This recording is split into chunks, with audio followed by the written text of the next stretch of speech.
তো hello guys, আমি পাভেল আর সবাইকে স্বাগত আমার কাস্টলেস পডকাস্ট চ্যানেলে, যেখানে আমরা জাতি ধর্ম নির্বিশেষে সবার পডকাস্ট করে থাকি। আর আজকে পডকাস্ট শুরু করার আগে একটা ইম্পর্টেন্ট কথা বলবো, কয়েকটা একটু কবিতার ছলে বলার চেষ্টা করব। সেটা হচ্ছে যে ইসরায়েলের ইশারাতে শুরু হলো যুদ্ধ। ভেবেছিল ট্রাম্প করে দেবে ইরানকে জব্দ। ইরান আবার কম যায় না, তুল্য ধরে ফোনা। হরমুজে তেল আটকে ট্রাম্পকে বলে রাগ করো না মোনা। তেল আটকে সারা দুনিয়ায় পড়লো হাহাকার। আজ আমাদের পডকাস্টে অভ্রনীল মালাকার। হেভি কবিতাটা ভাই, টু মাচ গুড। না, না, এটা কি ছিল? এটা তোমার বলতে তো ফালতু হয়েছে। সেটা তো হয়েছে, আরেকবার বল তাহলে বলে দেবো। ওকে, সবার আগে বলে রাখি, অসংখ্য ধন্যবাদ পডকাস্টে আসার জন্য। অসংখ্য ধন্যবাদ আমাকে, আমি নিজেকে দিচ্ছি, আমি তোমার পডকাস্ট এনেছি তাই। আরে এরকম এইসব স্ক্রিপ্ট আছে নাকি ভাই? লজ্জা দিস না প্লিজ। ওকে, তো ফার্স্ট প্রশ্ন একটা ফটোগ্রাফির পার্সপেক্টিভ দিয়ে তোমার কাছে, যে তুমি কি যুবসাথীর ফর্ম ফিল আপ করেছো? না, আপাতত করতে হয়নি। ফটোগ্রাফারদের খুব করাটা উচিত, ইনকাম সোর্সের যে অবস্থা, তোমার বাদ দিয়ে।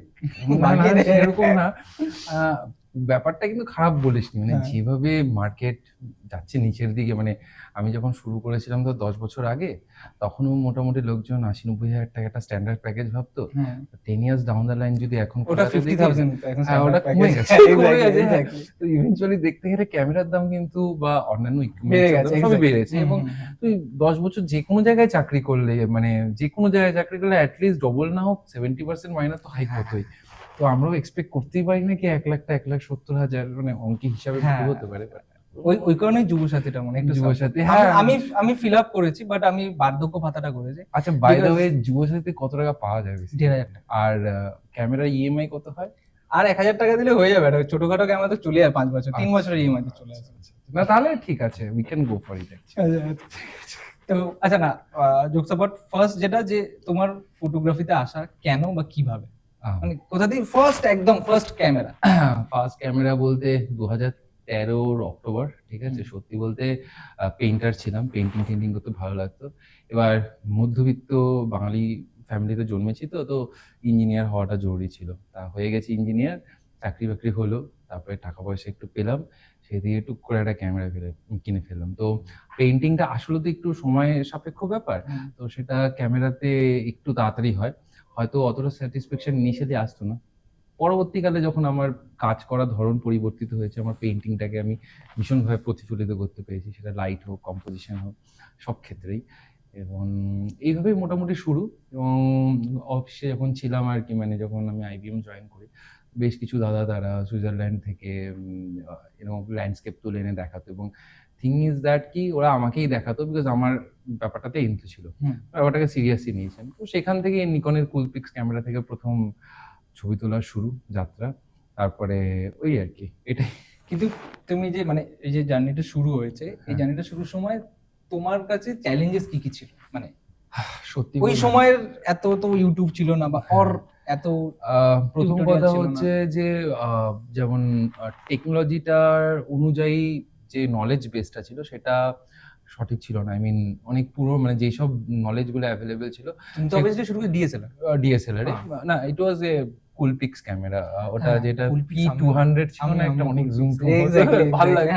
তখন ব্যাপারটা কিছু জুম টুম করে বের করে ক্যামেরা নিয়ে লোকজন লেন্সটা বড় হলে হ্যাঁ, ভালো লাগে ব্যাপারটা। ওটা দিয়েই শুরু। তো that was fun part. But তখন ওই র বা এডিটিং, ওই পোস্ট প্রসেসিং গুলো খুব একটা মানে জানা ছিল না, যা ক্যামেরা হচ্ছে। এবার মূলত যেই চ্যালেঞ্জেস গুলো আমি ফেস করি, এক হচ্ছে ফটোগ্রাফি একটা ভীষণ কস্টলি, মানে এটাতেই আমি জাস্ট তোমায় কাটছি, মানে স্ট্রাগলটা, মানে একটা ফটোগ্রাফার হতে গেলে তো এই যে স্ট্রাগল, এই দুটোকে তুমি যদি বলো। হ্যাঁ, মানে ব্যাপারটা কি, প্রথমেই যেটা ফটোগ্রাফার হয়ে তোমার মনে হবে যে একটা প্রাইম লেন্সের দরকার, তখন বুঝবে যে একটা 50mm 1.8 বা 35mm কিনলাম।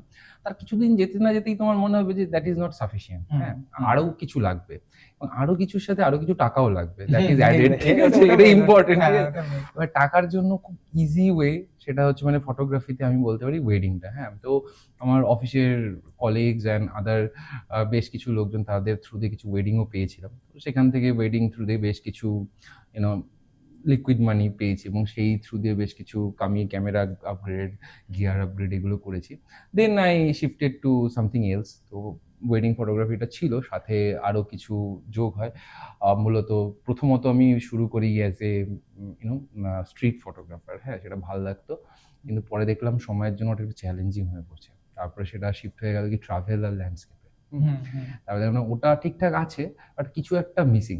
তারপরে আমি দেখলাম কি মিসিং, এটার মধ্যে একটু যে এনভায়রনমেন্ট পোর্ট্রেট যোগ করা যায়, তো একটা মডেল আসলো। তারপরে ফ্যাশনটা ইন্ট্রোডিউস হলো, মানে বলতে গেলে আমি সবকিছু এক্সপ্লোর করেছি, হ্যাঁ সমস্ত রাস্তা তারপরে দেখলাম যে আচ্ছা আমি আমার নতুন একটা স্টাইল খুঁজে পেয়েছি। একটা মানে তখন অত বেশি আমাদের মাইথোলজি নিয়ে শুট হতো না, সেগুলো করা শুরু করলাম, থিম বেস, স্টোরি বেস, এগুলো লোকজন পছন্দ করা শুরু করলো। তো এইভাবেই আর কি, মানে যেমন স্ট্রাগলটা এসেছিল আস্তে আস্তে কেটেও গেল, বাট ইট ওয়াজ 3-4 ইয়ার্স। আরেকটা জিনিস যেটা না বললেই হয়, যারা আইটি সেক্টরে চাকরি করা মানে খুব চাপের ব্যাপার, অনেক প্রেশার, ওয়ার্ক প্রেশার থাকে। সেটা ছাড়াও মানে use to work almost 12-13 hours in a day, মানে অফিসের পরে বসে এডিটিং শেখা।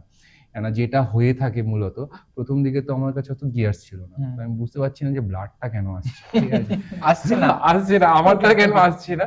সো আমি ভাবলাম তাহলে কিভাবে আসা যায়, তো মানে যেইটুকুন বিজ্ঞান মনস্কতা এবং টেকনোলজির জ্ঞান ছিল সেই নিয়ে ফটোশপটা শিখে ফেলি খুব ফাস্ট, মানে সবার থেকে অনেক বেশি অ্যাডভান্স, টাকা দিয়ে কোর্স কিনে মানে অ্যাডভান্স কোর্স যাচ্ছে, এটা দিয়ে অনেক কিছু করা যাচ্ছে, তাও না মানে একটা ফাইনাল টাচ আসছে। তারপরে আস্তে আস্তে গিয়ার আপগ্রেড হয়। আচ্ছা আচ্ছা, তো এই বিষয়ে একটা ছোট কথা বলে রাখি, বেশিরভাগ লোকজন ভাবে আমার এই গিয়ার আছে, এক্স থেকে ওয়াই গিয়ার আপগ্রেড করছি, ওয়াই থেকে জেড এ আপগ্রেড করছি, তো আমি নিজেকে আপগ্রেড করি। That is not the fact. এইভাবে গিয়ার আপগ্রেড করাটা আমি কখনোই রেকমেন্ড করি না। তার চেয়ে বরং যেটা মানে ফিজিবল ওয়ে, সেটা হচ্ছে আমি একটা গিয়ার আছে, সেটা 100% ইউটিলাইজেশন করার পরে আমি বুঝলাম আর একটু বেশি কিছু করতে পারলে ভালো হতো, and what's limiting me, that is a gear. তখন আমি একটা লেন্স আপগ্রেড করে গিয়ার আপগ্রেড করি, টাইম দিয়ে, মানে জিনিসটাকে মানে স্কিলটাকে ডেভেলপ করা। বাট তুমি যে পেইন্টিং করেছিলে, এখন আর পেইন্টিং করছো না? একদম লকডাউনে করেছিলাম লাস্ট, তখন তো বেশ সময় পেয়েছিলাম, ব্যস্ততাও কম ছিল, তখন করেছিলাম লাস্ট। তারপরে আর তো সেরকম হচ্ছে। বাট আমারও জানি সিরিয়াসলি পেইন্টিং দেয়, আমি পেইন্টিং থেকে দেন ফটোগ্রাফিতে, বাট এখনো পেইন্টিং করি, কিন্তু ওরা পেমেন্ট দেয় না। সিপিএম পার্টির পদ নেই তো, তাই বলে জিতলে পেমেন্ট দেবো। জানি কবে জিতবে, সে করতে করতে আমি হয়তো দেখবো তো চুল সাদা হয়ে যাবে, চুলটা দিয়ে যাই, এগুলো ঠিক আছে। আচ্ছা, ক্যামেরার পয়েন্টে তুমি বলে তুমি ক্যামেরা ফার্স্ট মানে কি নিকন? হ্যাঁ, নিকনের কি মডেল ছিল? P200 বা পি সামথিং, মানে যত যে পি সিরিজ ছিল না, অনেক 200x জুম হতো বা এরকম একটা হাইব্রিড, ওই ক্যামেরাটা। আর ডিএসএলআর কি? ডিএসএলআর D3300 এরকম প্রথম, বহুত আমার বয়সটা অনেক ভাই। না না, D33 আমিও দেখেছি, মানে আমি ফেয়ার এন্ড লাভলি খাই, তাই আমার এরকম দেখতে লাগে। I appreciate that bro. আচ্ছা, আমার পয়েন্ট হচ্ছে যে তোমার পছন্দের মানে কি ক্যামেরা, মানে আমাকে যদি বলে আমার বেস্ট পছন্দের ক্যামেরা হচ্ছে ডিসিটিভি, কোনো কাজ করতে হয় না তো সবাই। It's a good thing. Jokes apart, আমি যদি বলি যে আমার লাইফে সবচেয়ে ফেভারিট ক্যামেরা কি, আমি বলবো D750। It use to be, it was a cult one. তারপরে এখন Z8, এখন আমি Z8 এই বেশি কাজ করি। না মানে নিকন কে না সাপোর্ট করব বলতে পারবো, মানে আমি আর অন্য কিছু এক্সপ্লোর করিনি, অ্যাকচুয়ালি ট্রু ফ্যাক্ট, মানে এরকম না যে করছি বলে, বাট আমার আর সুযোগ হয়ে ওঠে। আচ্ছা, এবার তুমি একটা সময় স্টার্ট করেছো, এখন একটা এরা চলছে, তো তখনের আর এখনো তুমি কি ডিফারেন্স দেখতে পাও ফটোগ্রাফিতে? বেশ ডিফারেন্স তো মানে শুধু যে ছবি তোলাতে বলছি না, কোয়ালিটি অফ ইমেজ অর। বুঝতে পেরেছি। আমার পার্সপেক্টিভে দেখতে গেলে আমি শুরু করি আগে ফটোগ্রাফারের মানসিকতা দিয়ে, ঠিক আছে? যখন আমরা শুরু করেছিলাম তখন না, মানে আমি যাদের সাথে শুরু করেছিলাম, যাদের দেখে ইন্সপায়ার হতাম, সবার মধ্যে নতুন কিছু করার একটা ইচ্ছা ছিল, ঠিক আছে? এবং আমরা ট্রাই করতাম, ঠিক আছে, একটা চ্যালেঞ্জ নিতে, রাদার স্পষ্ট কথা বলতে কপি করতাম না, ঠিক আছে? একটা ভাবনা চিন্তা, একটা থট প্রসেস। তো সেই সময় আমি বেশ কিছু মেকআপ আর্টিস্ট, ডিজাইনার তাদেরকেও সাথে পেয়েছি, এবং তারা এখন প্রচুর ফেমাস, তারা নিজেদের লাইফে। তো আমরা একসাথে উইকেন্ডে বসে প্ল্যান করতাম যে নতুন কি করা যায়, এই যে ইচ্ছাটা, নতুন কিছু একটা করার ইচ্ছা, শেখার খিদে, এই জিনিসটা এখনকার দিনে মিসিং। তারপরে যেমন একটা এক্সাম্পল বলি, হাইসিঙ্ক লাইট HSS, গডক্স এর তখন ইন্ডিয়াতে পাওয়াই যেত না, আমি বাইরে থেকে আনিয়েছিলাম। তো ওই HSS আউটডোরে কিভাবে সিঙ্ক করতে হয় আমি সেটা পুরোই নিজে শিখেছিলাম, অ্যান্ড ইট ওয়াজ মানে ইন্ডিয়াতে প্রায় ইউজই হতো না তখন। আমি একটা ওই কৃষ্ণ সিরিজের শুট করি, সেটা তো অবভিয়াসলি ফেমাস, হ্যাঁ, খুব আমাকে বেশ একটা নতুন জায়গায় নিয়ে যায় আসলে। তো ওই জিনিসটা আমার জীবনে একটা টার্নিং পয়েন্ট। তো এটাতে কিন্তু আমাকে বলতে হবে যে শুধু আমার আর্টিস্টিক সেন্স আছে, আমার হোয়াট এভার, এটার উপর ডিপেন্ড করে থাকলে হবে না। আমাকে লার্নিং প্রসেসটা, এই লার্নিং কার্ভটাকে কন্টিনিউয়াসলি মেনটেন করতে হবে। এন্ড এখনের আর এখনকার দিনে না ব্যাপারটা মোস্ট অফ দ্য লাইক টাকা ইনকাম করতে হচ্ছে, চলে আসছি, মানে মানে ইউনো লাইক সেই প্যাশনটা মিসিং, মানে যে প্যাশনেট আমরা ছিলাম যে এই জিনিসটা করতেই হবে, বেরিয়ে যাচ্ছি। আমি রিক সঞ্জয় আমরা একসাথে সেই সিটিস্কেপ করতে বেরিয়ে যেতাম রোববার দিন হলে। আমি তো ওই জিনিসটা মিসিং এখন। আচ্ছা কত টাকা পেমেন্ট দেবে দাদা, আচ্ছা এই পেমেন্টটা একটু বেশি হলে ভালো হয়, আচ্ছা ও এক্স এর থেকে ওয়াই বেশি পেমেন্ট দিয়েছে, আমার তাহলে বিয়ের দিন দাদু মারা যাবে, এইসব জিনিসগুলো খুব বেশি আর কি। দাদু দিদার তো মনে মনে দাদু দিদার শেষ হয়ে গেছে। দাদুদের সত্যি প্যাথেটিক অবস্থা ভাই, মানে তারা যে কতবার করে বছরে অরিজিনালি না মেরে দেয়, এবার যা পরিস্থিতি আছে, যা অবস্থা হয়ে গেছে। এটা এই দিনও বেশি দিন দূরে নেই, মানে আমরা হ্যাঁ হয়ে যেতে পারে কোনো খবর না। হ্যাঁ, এবার তুমি বলে যে যখন এই ফটোগ্রাফি তখন আর এখনের কথা হচ্ছে, দেন এখনের এই কারেন্ট স্টেটে দাঁড়িয়ে এই যে মেয়েদের ছবি তোলা, মামুনি ফটোগ্রাফি, এই জায়গাটার ভ্যালু এটা সত্যি কথা বলবো যে আগেও ছিল, এখনো আছে। আগেও লোকজন একটা লেগাসি নিয়ে ব্যাপারটা করতো ফটোর মধ্যে, এখনো রিলের মধ্যে করে। বেশ কিছু লোকজনকে আমাদের একই পোজ, একই জিনিস, একই থিম, সব একই জিনিস, শুধু সাবজেক্টটা চেঞ্জ হয়ে যাচ্ছে। এবার দ্যাট ইজ লাইক খুব র কাট বলতে গেলে, যেটা মানে মানে সেটা লাইক মানে কিছু ফ্লন্ট করছে, কিছু একটা একটু অন্যভাবে জিনিসটাকে মানে দেখাচ্ছে স্ক্রিনে মহিলাদের বা models, female models. That is not right, মানে এটা অনেক রকম অ্যাস্থেটিক হয়, জিনিসটা ব্যালেন্স করে করাটা বেটার। হ্যাঁ, এবারে পয়েন্ট এইটার আরেকটা পার্ট অফ কোয়েশ্চেন হচ্ছে যে রাস্তায় দাঁড় করিয়ে দাঁড়াও তোমার দুটো ছবি তুলতে পারি, দেন ছবি তুলে post। এইটাকে এবার না, একটা তুমি যেটা বললে সেই প্রবলেমটা একটা ওই টাইমটা ছিল, এটা আমি দেখেছি, যেখানে লাইটের কোনো মানে নেই, জাস্ট মডেল করে দিল, একটা ব্লার করে দিল, স্যাচুরেশন বাড়ি ছবি তুলে দিল। এখনো কয়েকজন আছে, আমি নাম বলতে পারি, বলবো না পডকাস্টে, যাই হোক।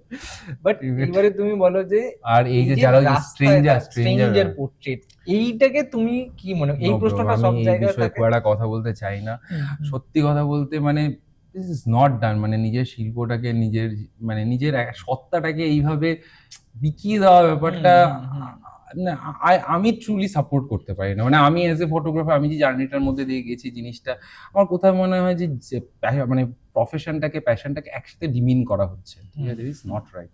ঠিক আর আমার এইটা কি আদৌ ফটোগ্রাফিতে কোনো ভ্যালু অ্যাড করছে তোমার? না না না, কোনোভাবেই করছে না। কিছু ফলোয়ার অ্যাড করছে তাদের প্রোফাইলে, দ্যাটস ফর শিওর। বাট ফটোগ্রাফির কোনো ভ্যালু আর্টে আমার মনে হয় না এদের কাছে সেরকম ভাবে হঠাৎ কোনো ব্র্যান্ড গিয়ে বলবে বা সেরকম কিছু ইম্প্যাক্ট তৈরি করছে। কিন্তু তাদের আবার কিছু পয়েন্ট অফ ভিউ বা ভিডিও অনুযায়ী তারা যেটা করছে সেটা ঠিক করছে, বিকজ কিছু না করার থেকে কিছু করা ভালো। এটা এই লজিকটা করার মতো তো অনেক কিছু আছে, মানে কিছু করতে হলে অনেক কিছু আছে। আই মিন প্রোডাক্টিভ কিছু করাটা বেটার, ঠিক আছে? এখানে একটা গিয়ে কথা বললাম, একটু ফ্লার্ট করলাম, একটু ভিডিও ছবি তুললাম, ছবি ভিডিওর কোয়ালিটি ভালো, সেটা তো খুবই, যখন ওই বিষয়ে আমি যাচ্ছি না, কিন্তু আমার অনেক সময় মনে হয়েছে এরকম ভিডিও এসেছে যেগুলো মনে হচ্ছে স্ক্রিপ্টেড। মানে ও বলেছে ভাই তুই এখানে দাঁড়িয়ে থাকবি, আমি এটা মানুষকে বোকা বানানো আর কিছু ভিউ কামানো। তুমি একটা ছবি তুলতে এত প্ল্যান করছো, এত কিছু লাইট সেটআপ করছো, দেন এডিটিং, পোস্ট প্রসেসিং, সেখানে তোমার ছবিতে যেন লাইক আছে, সেখানে ওখানে তার 4 গুণ লাইক চলে। অ্যাকচুয়ালি এটা না একটা ইউজার জেনারেটেড কন্টেন্টের কনসেপ্ট চলে আসছে, ইউএসজি। অনেক সময় একটা রিয়েল টাইম লোকজন দেখতে পাচ্ছে, একটা মানে ইউনো লাইক দেখ সত্যি মানে আনকাট বলি, সোশ্যাল মিডিয়ায় সবচেয়ে বেশি যেটা বিক্রি হয় সেটা হচ্ছে লাস্ট, ঠিক আছে? অ্যান্ড নেক্সট ইজ, হ্যাঁ এটা হচ্ছে খুব একটা উইকেস্ট পয়েন্ট। প্রচুর ছেলেপেলে গিয়ে কমেন্ট করবে, এই করবে, সেই জিনিসটাকে ভাগানো হচ্ছে। এটা কোনো অ্যাস্থেটিক ভ্যালু, আর্টিস্টিক ভ্যালু খুব একটা যে অ্যাড করছে এরকম না। কেউ একটা নতুন কেউ সেই ভিডিওটা দেখে ভাবছে আচ্ছা কে এটা, দেখি কার ছবি তুলছে, দেখি কি টাইপের ছবি তুলছে, তার প্রোফাইলটা যদি খুঁজে পাওয়া যায় স্টক করবো। তো এই জিনিসগুলোর জন্যই মেইনলি ব্যাপারটা, মানে অ্যাকচুয়ালি কোনো ভ্যালু অ্যাড করছে না আলটিমেটলি। ডেফিনেটলি করছেন, কোনোভাবেই করছে না ভাই, চেষ্টা করেও করানো যাবে না। হ্যাঁ, মানে তাও অলদো এটাতে নিয়ে লোকেদের কাছে পয়েন্ট অফ ভিউ, মানে আমি অনেক সময় ফেস করেছি যে যেটা করছে যদি সে করে হ্যাপি থাকে, আমি তাকে কিছু বলতে যাবো না, আমি okay with it. But thing is that নিজেকে প্রশ্ন করে যে আমি অ্যাজ এন আর্টিস্ট, আমি অ্যাজ এ ফটোগ্রাফার, আমার একটা প্যাশন, এইগুলো জিনিসটা কি জাস্টিফাই হচ্ছে? আমার মনে হয় ওরা জাস্টিফাই করতে পারবে না জিনিসটা। সেটা তো অবশ্যই, মানে ফটোগ্রাফির একটা সবসময় একটা মানে ভালো ছবি তোলা একটা তৃষ্ণা থাকা উচিত। আর চেস, মানে এটা যে হ্যাঁ। অ্যাচিভ করে চেস, মানে আমার এরকম লাইফে প্রচুর স্টোরি আছে। আমি চলে গেছি আসামে, সেখানে একদম নট অ্যাক্সেসেবল অ্যাট অল, পাহাড় থেকে ঝর্ণা পড়ছে, সেখানে পড়ে যাচ্ছি, মানে মরে গেলেও হয়তো ফোন করে অ্যাম্বুলেন্স দেখা যাবে না, সেই অবস্থায় শুট করতে চলে যাচ্ছি, মানে পড়ে যাচ্ছি। বিশ্বাস করা, একটা ছবি আমি তোকে দেখাবো, আসামের ভেলুঘাট বলে একটা, মানে একটা ওয়াটারফল ছিল, খুব আনএক্সপ্লোর জায়গাটা। অ্যান্ড ওখানে আমি গেছি, আর পুরো রিমোট এরিয়া, কোনো মোবাইল নেটওয়ার্ক নেই, অ্যাক্সেস নেই, কিচ্ছু নেই। তাছাড়া রিয়েল ছবি তোলার জন্য ওইভাবে আমি ভেবে গেছি, যেরকম ড্রেস হবে, ওই নেচারের সাথে পোর্ট্রেটটা আসবে, ওই ঝর্ণা, ওইখানে বেশ সুন্দর রেইনবো আসে, ওই জিনিসগুলোকে আমি ভিজুয়াল মানে তুলবো, সেই জন্য যাওয়া। এবং ওই এত স্লিপারি ছিল জায়গাটা, আমি 16 থেকে 17 বার মানে স্লিপারিতে মানে পিছল খেয়ে পড়ে গেছে, দুটো পা ফা এরকম অবস্থা, but still I chase for it. এই চেস করাটাই একটা ড্রিম, মানে হ্যাঁ, এটাই। মানে আমরাও যেমন আগে বেরোতাম, আমি যখন স্ট্রিট করতে বেরোতাম, হাত সেট করাবো যখন, মানে স্ট্রিট করো, বেরো, গরম হ্যাঁ। রোদে, একটা কিছু ভালো ছবি। এখন জাস্ট দাঁড়িয়ে দুটো ছবি, বাস ডান, ভিউজ, লাইক। আর আরেকটা আমাকে বলো, তোমার কি মনে হয় এই যে মানে লোকেদের পার্সপেক্টিভ হয়ে গেছে যে লাইক বেশি মানে সেটা ভালো, এটা কি তুমি কি বলতে চাও? সত্যি বলতে না, এটা আমি খুব একটা মানে মনে হয় না। আমি বেশ কিছু ভালো ফটোগ্রাফারকে চিনি, ঠিক আছে, যারা বহু ভালো বছর তাদেরই ধরে- লাইক কম, তাদের লাইক এখন এটা খুবই এরকম কম। হয়ে গেছে। হ্যাঁ, এবার অনেক সময় তারা ব্যালেন্স করতে পারছে না, অনেক সময় তারা মার্কেটিং করতে পারছে না, তাদের ছবিগুলো গুরুত্ব পাচ্ছে না, ঠিক আছে। আর এখন হয়ে গেছে কি ব্যাপারটা, না যেই কন্টেন্ট গুলো সব ধরনের মানুষকে রিচ করতে, তার যারা ভালো ছবি তোলে সেই ছবিটা বোঝার জন্য যে একটা নলেজ লাগবে, সেটাও খুব মানে ভিউয়ার্সদের মাইন্ডসেটটাই পুরো মাইন্ডসেটটা খারাপ খুবই হয়ে গেছে। সেটাই মানে মানে আমি কাউকে ছোট করছি না, বাট না না না, আমাদের still, সবার আইডল সত্যজিৎ রায়, উনিও বলেছেন যে ফেয়ারলি ব্যাকওয়ার্ড অডিয়েন্সেস, যে যারা ভিউয়ার্স, এটা একটা ফ্যাক্টর কিন্তু খুব কাজ করে যায়, ঠিক আছে। আর এটা তুমি আমায় বলো যে তোমার কাছে এখন এই সেটআপে দাঁড়িয়ে কি important, skill or gadget? Because কাজে গেলে লোকেরা সবার আগে বলছে যে স্কিল, মানে if you are working with me, I would rather say skill, because আমি এরকম লোকজনকে দেখেছি সিনেমাটোগ্রাফি করে, ফিল্ম মেকিং করে, দুটো লেন্স নিয়ে হ্যান্ডেল উইদাউট এনি গিম্বেল এমন সিনেমাটোগ্রাফি করবে, you will see and feel the difference. মানে ওর কনসেপ্টটা আছে, ওরা ফিল্ম মেকিংটা নিয়ে পড়াশোনা করেছে, কিভাবে ডকুমেন্টেশনটা করতে হয়, কিভাবে স্টোরি বিল্ডিং করতে হয় জানে, that is important. Even I have seen people যারা মোবাইলেও এরকম স্টোরি বিল্ড করে, এবং সেটা ইম্পর্টেন্ট, স্কিলটা ইজ। কিন্তু ক্লায়েন্টের পার্সপেক্টিভ বা ক্লায়েন্টের পয়েন্ট অফ ভিউ হচ্ছে যে আরে वो तो अल्फा लेके आ रहे हैं और वो फुल फ्रेम ला रहा है, এখন অবধি এই গেমটা, এই পয়েন্ট অফ ভিউ আছে হয়তো, বাট আমরা যেই ক্লায়েন্টদের সাথে ডিল করি বা আমাদের যারা, তারা কিন্তু কখনো আমাদের জিজ্ঞেস করে না কি হ্যাঁ, নিয়ে এটা করছে, এটা কি এটা করি, পয়েন্ট, এটা পয়েন্ট, বাট মাস একটা মাস ওই একটা জায়গাটা আছে, লাগে, বাট আটকে এটা আছে। হচ্ছে কিভাবে how you deal with the situation. আমার এরকম মনে আছে, আমি একটা কোথাও যাচ্ছি, আমার একটা ক্লায়েন্ট এরকম জিজ্ঞেস করছে গিয়ার কি, কোন সাদা লেন্স বেরিয়েছিল 70-200, আমি বলেছি আমি মোবাইলে শুট করে, আমি করবো না। আই হ্যাভ দ্যাট অ্যাটিটিউড, মানে আমি ইজ ভেরি লাইক, আমাকে করতে যদি ভালো লাগে তো সেটাই আমি করব, না ভালো লাগলে আমি সেটা করবো না। মানে এই একটা পয়েন্টে যেখানে তুমি যে বলে আই হ্যাভ দ্যাট অ্যাটিটিউড, তোমার সাথে আমি আগেও কথা বলেছি, যারা হয়তো জানে না, সরি আমি ক্যামেরা থেকে ফেলেছি, যাই হোক, আচ্ছা, যারা হয়তো জানো না, অপরিন্দার সাথে আগেও কথা হয়েছে বা কথাবার্তা, অপরিন্দার মধ্যে একটাই পয়েন্ট অফ ভিউ হচ্ছে যে আমি যে যে হিসাবে কাজটা চাইছি, যে ভ্যালুতে কাজটা চাইছি, যদি সেটা না হয় তুমি ফটো এখান থেকে। হ্যাঁ, মানে এই এবার ব্যাপারটা আছে। আমাদের আজকের দিনে দাঁড়িয়ে এই মার্কেটে একটা স্ট্যাটাস আছে যে ও কত দিচ্ছে, 50,000 টাকায়, আমি 20,000 টাকা করবো। এইটাকে তুমি কি বলবে, এই অ্যাটিটিউডটা কেন ফটোগ্রাফারদের মধ্যে থাকছে? আমি একটা কথা বলি ভাই, যদি মানে কিছু ভাইরাস থাকে না আমাদের বডিতে ডেভেলপ করে একটা সময়, মানে যখন খুব আউট অফ কন্ট্রোল হয়ে যায়, তখন সেটা বোঝা যায় যে এটা আমাদের কি বড় একটা মানে হয়েছে, এটাকে আগেই মানে একদম ইনিশিয়াল স্টেজে কন্ট্রোল করা উচিত ছিল। সেম এই যে ঘটনাটা তুই বললি, আমি বলবো এটাও এক ধরনের ভাইরাস, মানে মানে as simple as that.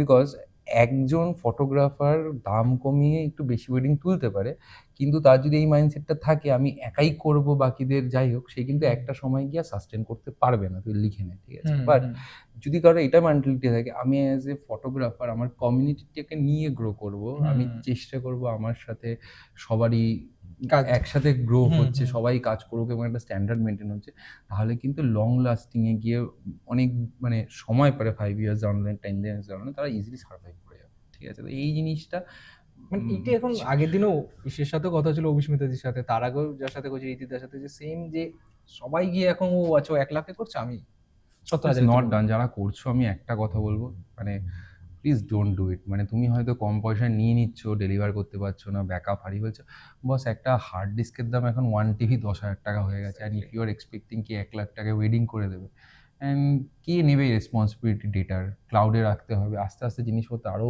Expensive হয়ে যাবে, কখনই ডাউনগ্রেড হবে না। তো আমার তাই বলে আমরা এটা বলছি না যে আবার মানে 70,000 টাকা দেওয়ার ক্ষমতা, তাহলে সে 2 লাখ টাকা দেবে, ব্যাপারটা তা না। প্রত্যেকটা কাজের একটা ভ্যালু আছে, সেই ভ্যালু অনুযায়ী তুমি ডেলিভারি করবে। রাইট। কাজ কম ধরার চক্করে মানে এটা জাস্ট এটা দুরকম অ্যাপ্রোচ হতে পারে। এক, যদি কি আমি বিজনেস করার মেন্টালিটি নিয়ে নেমেছি অ্যান্ড আমি সেগমেন্ট করে দিচ্ছি 50,000-এর একটা, 70,000-এর একটা, 1,00,000-এর একটা, that can be a done, আর that can be option. But এটাও আমার মনে হয় 50,000 বোথ সাইডে ইজ নট এ কোনোভাবেই জাস্টিফাইড না ভাই। তুই কিভাবে জাস্টিফাইড এক্স্যাক্টলি, আমি তো সেটাই আমি করবি? একটা ক্যামেরার দাম তো মানে 3 গুণ বেড়ে গেছে, কিরকম বেড়ে গেছে, লেন্সের দাম। ধর একটা 50mm আমরা we use to get it in 8,500। I precisely know that because আমার মনে আছে তখন একটা 50mm 1.8 নেওয়ার জন্য যে একটা টাকা জোগাড় করে কিনছে, একটা আনন্দ ছিল। তো ইট ওয়াজ অ্যাবাউট 8,000 to 10,000, মানে 35mm 1.8 and 50mm 1.8, those are the good lenses. এখন তুই একটা দেখ 35-50mm এর দাম কি যা দাঁড়াচ্ছে গিয়ে, এখন তো আবার 1.8 ছোঁয়া যাচ্ছে না লিটারেলি। তো ইটস লাইক 40,000-এর নিচে তো কিছু পাওয়াই যাচ্ছে না। তারপরে সিনেমাটোগ্রাফি ইমপ্রুভ করার পর একটা সিনেমাটোগ্রাফির উপর করার জন্য একটা যে বেসিকলি একটা এনডি ফিল্টার নেই, কাজ তারই 10,000 টাকা কম দাম করে বুঝতে হয় ভাই। এই চক্করে এরা কম বাজেটে যাকে খুশি কাজে নিয়ে যাচ্ছে, তার আগে জাস্ট কাজের ভ্যালুটাকে জিরো করে দিচ্ছে, মানে কাজের কোনো কোয়ালিটি এরকম শুনেছি পিপল আর ডুইং দিস। এবং বেশ ভালো কিছু টিম, বড় বড় টিম, তারা মানে কোনো ব্যাকআপের রেসপন্সিবিলিটিস নিচ্ছে না, এই নেই ওই নেই, ডিলে করে দিচ্ছে 2 বছর 3 বছর 4 বছর। It's happens. কি ভাই, প্রোডাকশন একটা কোল্ড ড্রিঙ্কস অপারেটরদের কি ভাববে? আয় ভাই, শুধু চিপস কোল্ড ড্রিঙ্কস আসি কি কিস্তিতে মাল দিচ্ছে কেন এইভাবে? আজকাল সবকিছুই কিস্তিতে পাওয়া যায়। আচ্ছা, এইবারে তুমি আমাকে বলো হচ্ছে যে মানে ফটোগ্রাফারদের যে ভ্যালুটা হ্যাঁ। আজকে কমেছে, হ্যাঁ। এইটা তোমার কি মনে হয়? তোমার সময় কিরম ছিল আর এখন কমেছে, তোমার যে এখন পার্সপেক্টিভে ওটা না, মানে অ্যাজ এ হোল, মানে প্রফেশনটাকে কিভাবে দেখা হচ্ছে। কারণ আগে আমি মনে হয় যে ফটোগ্রাফার মানে আরে বাবা ও একটা মানে ও একটা কিছু একটা লোক যে অনেক কিছু জানে, অনেক কিছু করে। এখন ফটোগ্রাফার মানে হ্যান ত্যান ঘুরে বেড়াচ্ছে। এই ফটো দেখ, এই একটা ফটোগ্রাফারদের বিবর্তনের ইতিহাসে যদি আমরা দৃষ্টিপাত করি, তাহলে বলতে গেলে একটা 3 ইডিয়টস মুভিটার একটা ইম্প্যাক্ট রয়েছে। তো আমরা এখন শুরু করে দেওয়ার বেশ কিছু বছর আগে 3 ইডিয়টস এসেছে এবং আমাদেরকে কোথাও গিয়ে একটা ফটোগ্রাফারের প্রতি একটা পজিটিভ দৃষ্টিভঙ্গি দিতে সাহায্য করেছে। এবং ওটা কিন্তু একটা অস্বীকার করার জায়গা না। তো সেখানে একটা ক্রেজ ছিল তখন, মানে বলা হতো যে ফটোগ্রাফার জিনিসটা একটা মানে একটা বেশ ভালোভাবে ফিল্ম থেকে শুরু করে সব জায়গাতে একটা ভালোভাবে দেখাতে হতো। তো এই স্টার্টটা ভালো ছিল, ঠিক আছে। প্রথম স্লগ ওভারটা, মানে নট স্লগ ওভার, প্রথম ওপেনিং 5 ওভার একটা ভালো পারফরমেন্স হয়ে গেল ফটোগ্রাফার। তো এরপর কি হলো, মিডিল অর্ডারটা ধসে গেল। মানে এরপরে লেগাসিটা তো বহন করবে লোকজন, সেই বহনটাই করতে পারলো না বেশিরভাগ লোকজন। আচ্ছা, বিনা পয়সায় শুট করে দিচ্ছি, আচ্ছা 500 টাকায় শুট করে দিচ্ছি, আচ্ছা মানে তুমি কি করতে হয় বলো, উল্টো টাকা দিয়ে দিচ্ছি, তুমি শুট করে দাও। আমি এটা কাজ করছি। আমি আজকে দেখলাম কেউ একটা পোস্ট করেছে না, মানে কলকাতা ওয়েডিং ফটোগ্রাফি গ্রুপে না কোথায়, যে 400 টাকায় রিল শুট করে দেবে, 700 টাকায় ভিডিও, এরকম একটা কিছু। আর ময়দানে আমি অ্যাভেলেবেল আছি, যখন খুশি বলবে আসবে, করে দেবে, নিয়ে চলে যাবে। আরেকটা আমি কিছুদিন আগে পোস্ট করেছে 6,000 টাকাতে প্রি ওয়েডিং শুট করেছে। সে আবার কোনো ইনফ্লুয়েন্সার, ভালো ফলোয়ার্স আছে। সে পোস্ট করেছে যে 6,000 টাকা আমি রিল শুট করছি, জিনিসপত্র নিজে কিনে নিয়ে চলে এসেছি। ফটোগ্রাফার 3,000 টাকায় নিয়েছে, 3,000 টাকায় নাকি 2টো ভিডিও করে দিয়েছে আর 20টা ছবি। বাকি জিনিসপত্র নিয়ে এসেছে, অ্যাস্থেটিকের নাম করে ওই বই খুলে নিল। মানে এইগুলো না শুনতে না সত্যি খারাপই লাগে। যে আমি দেখ, আমি বরাবরই মানে হয়তো তুই আমাকে কতটা চিনিস বা জানিস, বাট আমি টাকা পয়সার প্রতি অতটা মানে ইসে না। আমি বরাবরই চেয়েছি যে একটা ইম্প্যাক্ট তৈরি করতে, এই সমগ্র ফটোগ্রাফি অনেক লোককে শিক্ষিত করার চেষ্টা করেছি। মানে অনেক স্টুডেন্টস আছে, তারা খুব ভালো কাজও করছে বিভিন্ন সেক্টরে, এবং ওই জিনিসটা আমি প্যাশনেটলি করে যাতে সমগ্র ফটোগ্রাফার যে একটা কমিউনিটি, তাদের জন্য কিছু করতে পারি। কিন্তু ব্যাপারটা হয়ে দাঁড়িয়েছে এরকম যে মানে খুবই স্ক্যাটার্ড হয়ে গেছে। মানে যে ফটোগ্রাফার এখনের, আমি কিছু লোকাল স্টেট মানে এখনের কথা বলছি, যে আমি দেখেছি টিপিক্যাল ক্যাটারিং এর ছেলে, আমি ক্যাটারিং এর ছেলেদের নিচু বলছি না, না কাউকে, তাদেরকে যে বিচ্ছিরি ভাবে ট্রিট করছে অ্যাজ এ ফটোগ্রাফার। বসে খেয়ে নাও না, আমি দেখেছি লোকজন লরি চালায়, গ্রামে থাকে, চাষবাস করে, নিয়ে চলে আসে, ঠিক আছে। মানে একদিনে 40টা ওয়েডিং নিয়ে নিল, ঠিক আছে। তার মধ্যে একটা ফটোগ্রাফার, একটা সিনেমাটোগ্রাফার ভালো, তারা যাচ্ছে। আর বাকি যে লোকজন দেখানোর জন্য বাকি 3 5 জনের টিম ধর বোথ সাইডে, বাকি 3 জনের মধ্যে 2জন জানেই না, এমনি জাস্ট পাঠিয়ে দিচ্ছে। অনেক লোককে ঠকানো হচ্ছে। ক্লায়েন্টের কাছে তো ক্লারিটি আসছে না, লোকজন প্রথমে টাকাটাই দেখছে যে আচ্ছা এ তো অন্যান্য 1,30,000 বলছো 30,000 করে দিচ্ছে, কিন্তু এর ভিতরে যে একটা ও স্ক্যাম হয়ে যাচ্ছে জিনিসটা দিয়ে, এটা কিন্তু বুঝতে পারছে না। এবার ব্যাপারটা কি হতো, প্যাশনেট লোকজনের সংখ্যা কমে যাচ্ছে আস্তে আস্তে। এবার অনেকে অন্য জায়গায় সুইচ করে যাচ্ছে, বিকজ এখানে ভিড়টা বড্ড, মানে আনওয়ান্টেড ভিড়টা অনেক বেড়ে গেছে। আমি বলবো যে তুমি প্রপার শিক্ষিত হও, তুমি জিনিসটা নিয়ে পড়াশোনা করো, প্যাশনটা গ্রো করো, নিজেকে দিনের পর দিন ইভলভ করো, নতুন কিছু করো। এইখানে এই যে তুমি বললে শিক্ষিত আর পড়াশোনা করো, আগে আমরা শিখেছি, হ্যাঁ। আমরা একটু হলো বেসিকটা শিখেছি। প্রচুর। এখন মেন টার্গেট হচ্ছে কত তাড়াতাড়ি একটা ফুল ফ্রেম ক্যামেরা কিনবো এন্ড একটা 1.4 বা 1.2 লেন্স নেব, হ্যাঁ, যাতে পেছনটা ব্লার হয়ে যায়। এক্স্যাক্টলি। এইটাকে তুমি এইটাকে কিভাবে বলতে চাও, বা কি অ্যাটলিস্ট ভিউয়ার্সদের? দেখ ভাই, আমি একটা সিম্পল কথা বলি, তুই পুরী দীঘা গেছিস তো, ওখানে দেখবি অনেক ফটোগ্রাফার ভদ্রলোক ইয়ং ছেলেরা, তারা 200-300 টাকায় 10 টাকা 20 টাকা, আমি বলবো তারাও বেশি প্যাশনেট, ঠিক আছে, এদের থেকে। মানে এরা হাফ ঝুলে আছে, না এ পাশ না পাশ, এইদিকে টাকা কামাচ্ছে, নিজেরা কি ইন্টেন্ট নিয়ে চলছে, আমি 10 ইয়ার্স ডাউন দ্য লাইন নিজেকে কোথায় দেখতে যাচ্ছি জানি না, কোনো ভিশন নেই। মানে আমরা যখন কাজ করি আমরা এটা ভাবি যে আগের কাজ থেকে এই কাজটা বেটার হয়, সেসব চিন্তা ভাবনা অনেক দূরে, মানে এখান থেকে কপি করব, ওখান থেকে কপি করব, ওইটা ভালো হচ্ছে, এই মেন্টালিটি নিয়ে চলছে। আচ্ছা এই সিজনে আমার সব কটা ডেট বুক হয়ে গেছে, তার মানে আমি সার্ভাইভ করে গেলাম। মানে it's not a survival strategy, it's a long term thing. এটা বুঝতে হবে যে 5 years down the line, 10 years down the line, I want to see myself as a this, এইভাবে দেখতে প্রোগ্রেস। মানে আমি একটা প্রজেক্ট করলাম, একটা প্রজেক্ট করার পরে আমার ওই প্রজেক্টটা, মানে আমি যে ধরো কনসার্ট করি বা আমি একটা ট্র্যাপ ব্যান্ড আছে, আমি ওদের কাজ করি, ওদেরকে আমি ভিডিও দিই, একমাত্র আমি ওদেরকে লেট ভিডিও দিই। বিকজ আমি বলি যে আমি একটা প্রজেক্ট এডিট করার পর আমার সেম আর ভালো লাগছে না, আমি বলি আমার গান খুঁজতে 2 দিন 3 দিন লাগছে, বাট লোকেরা সেম জিনিস, সেম পোস্ট, সেম বারবার পোস্ট করে যাচ্ছে, তাতে তাদের কোনো যায়ও আসছে না। মানে আমি তো দেখেছি কিছু লোকজন রিল তৈরি করে, ফ্যাশন না কি বুঝি না আমি অত, মানে শাড়ি পরে চলে যাচ্ছে, বসে একই শর্ট শাড়িটা খুলছে, এবারে ঘোরাচ্ছে, আমাকে এর মাঝে একটা বলো, শর্ট রিপিটেডলি শুধু ফেস চেঞ্জ করে যাচ্ছে। এই যে প্রি ওয়েডিং এ শাড়ি উঠছে, সবাই কি ব্যাটম্যান? সবাই, প্রত্যেকেরই শাড়ি উঠছে প্রি ওয়েডিং এ, ব্যাটম্যান সারাক্ষণ, কারোর মনে হচ্ছে না এটাকে চেঞ্জ করি। ব্যাপারটা তারা জানে না। যখন আমরা শাড়ি উড়াচ্ছি, বা আমিও নিজে প্রচুর ছবিতে এরকম মানে এক্সটেনশনস গুলো উড়ানো দেখানো পছন্দ করি বা করতাম। হ্যাঁ, এবার সেটা রিজনটা কি, একটা মানে ঘটে চলেছে একটা জিনিসকে ডাইনামিক ভাবে দেখানোর জন্য আমি একটা মোমেন্ট ফ্রিজ করেছি, সেই জিনিসটাকে কনভে করার জন্য আমি ওরকম একটা ফ্লোটিং একটা এক্সটেনশনকে আমি পজ করছি যাতে দেখতে ভালো লাগে, ওটা করতাম। এবার ব্যাপারটা কি, এবার পরবর্তীকালে এবার যারা সেটাকে কপি করছে বা কপি করার চেষ্টা করছে, এবার তারা তো জানে না কেন করছে, কি করছে, তারা যেখানে পাচ্ছে, যেমন দেখা গেছে সাবজেক্ট দুটো স্ট্যাটিক, তাদের সাথে শাড়ির ওইভাবে ওরার কোনো রিলেশনই নেই, অথচ শাড়িটা ব্যাটম্যানের মতো ঘুরছে বা সুপারম্যানের মতো ঘুরছে, সবাই সুপারম্যান সেরকম, মানে কালো শাড়ি হলে ব্যাটম্যান, লাল শাড়ি হলে সুপারম্যান, ঠিক আছে, তো এটা হচ্ছে। এবার ওটা মেইন ব্যাপারটা, আমার ভিশনটা ক্লিয়ার। আমরা কিন্তু ছবি তুলি মাথায়, ঠিক আছে, আমরা কিন্তু না ক্যামেরায় তুলি, না চোখে তুলি, কিছু না, পুরোটা আমি মাথায় ভাবছি যে আমি কি ইমোশনাল স্টেটটাকে ডেলিভার করছি to my client, to my viewers, সেই জিনিসটা ভেবে কি কি আমার কাছে টুলস আছে, কম্পোজিশন আছে, লাইট আছে, এগুলো কি ইউজ করে কিভাবে আমি সেই মনের ভাবটা প্রকাশ করছি, এই জায়গায় কারো কোনো মাথা ব্যথা নেই।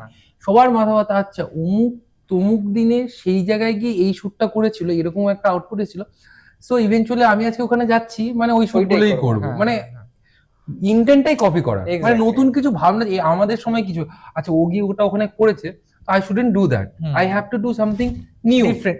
Inspiration নিতে পারি, but my style should be new. ঠিক আছে, আমার একটা ইম্প্যাক্ট, আমার ছবিটা বা আমার যে ধরনটা, ওটা না একটা নিজস্বতা থাকে, সেটা কিন্তু ভাই মিসিং। এখন ওরা ধরে আর সেই একই লাট জীবন থেকে সবাই তারা হারিয়ে যাচ্ছে। এমনকি লাটটা অনেক সময় লাট অ্যাপ্লাই করার পরে ম্যানুয়ালিও লোকে কিছু ভাবে, এটা সেটাও নেই মানে লিটারালি, মানে ব্যাপারটা এমন হয়েছে না, জাস্ট কপি শর্টকাট, মানে ভাই শর্টকাটে কিছু হয় না। কারণ ওই যেটা প্রশ্নটা শুরু করলাম তোমাকে, যে বেসিকটা লোকেদের কাছে নেই, মানে লোকেদের বেসিকে যাই না, লোকেরা ডিরেক্ট চলে আসে, নিয়েই আমি সিনেমাটোগ্রাফার, কত তাড়াতাড়ি আমি টাকাটা আনতে পারছি, হ্যাঁ নিয়েই আমি সিনেমাটোগ্রাফার হয়ে গেলাম, আর এখন তো নিয়েই আমি রিল বানিয়ে নিচ্ছি, কন্টেন্ট বানাতে শুরু করে দিয়েছি। মানে সেটা ডেফিনেশনটা, মানে আমি একটা কথা বলি, যেমন আমি তোর উদাহরণই বলছি, অনেকে কন্টেন্ট ক্রিয়েট করছিল, এবার আমি যখন প্রথম তোকে দেখেছিলাম ফেসবুকে বা পিং করেছিলাম বা কথা বলছি, আমার দেখে ভালো লেগেছিল, তুই একদম আউট অফ দ্য বক্স কিছু করছি। এটা এটা বারবার যাবে, এটা এটা রিপিট এটা যেতে হবে, এটা 2-3 মাস এটাই শুধু যাবে, আর কিছু যাবে না।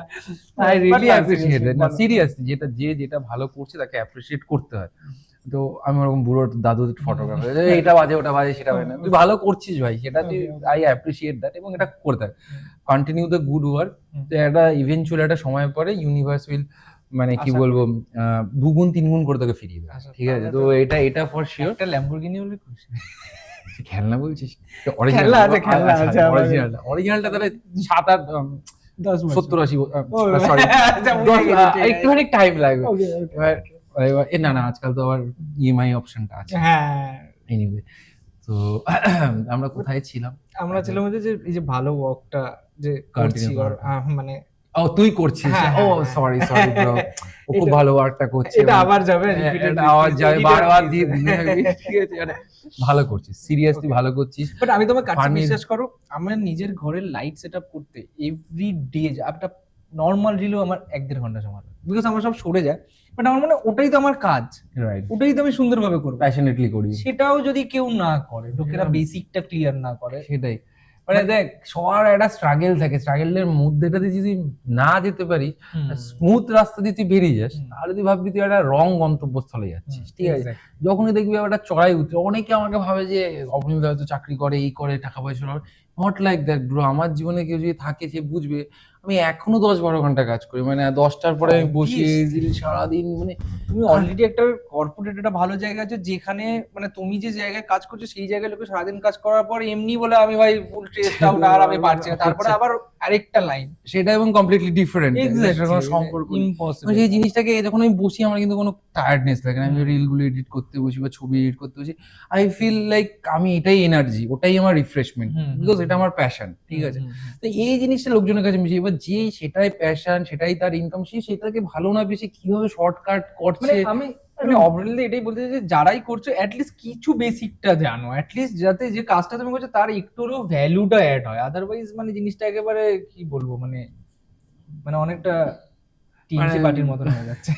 এটা দেওয়া যাবে না, এটা কেটে দিতে হবে এটাকে। ঠিক আছে, যাই হোক, আচ্ছা, ব্যাপারটা সেটাই।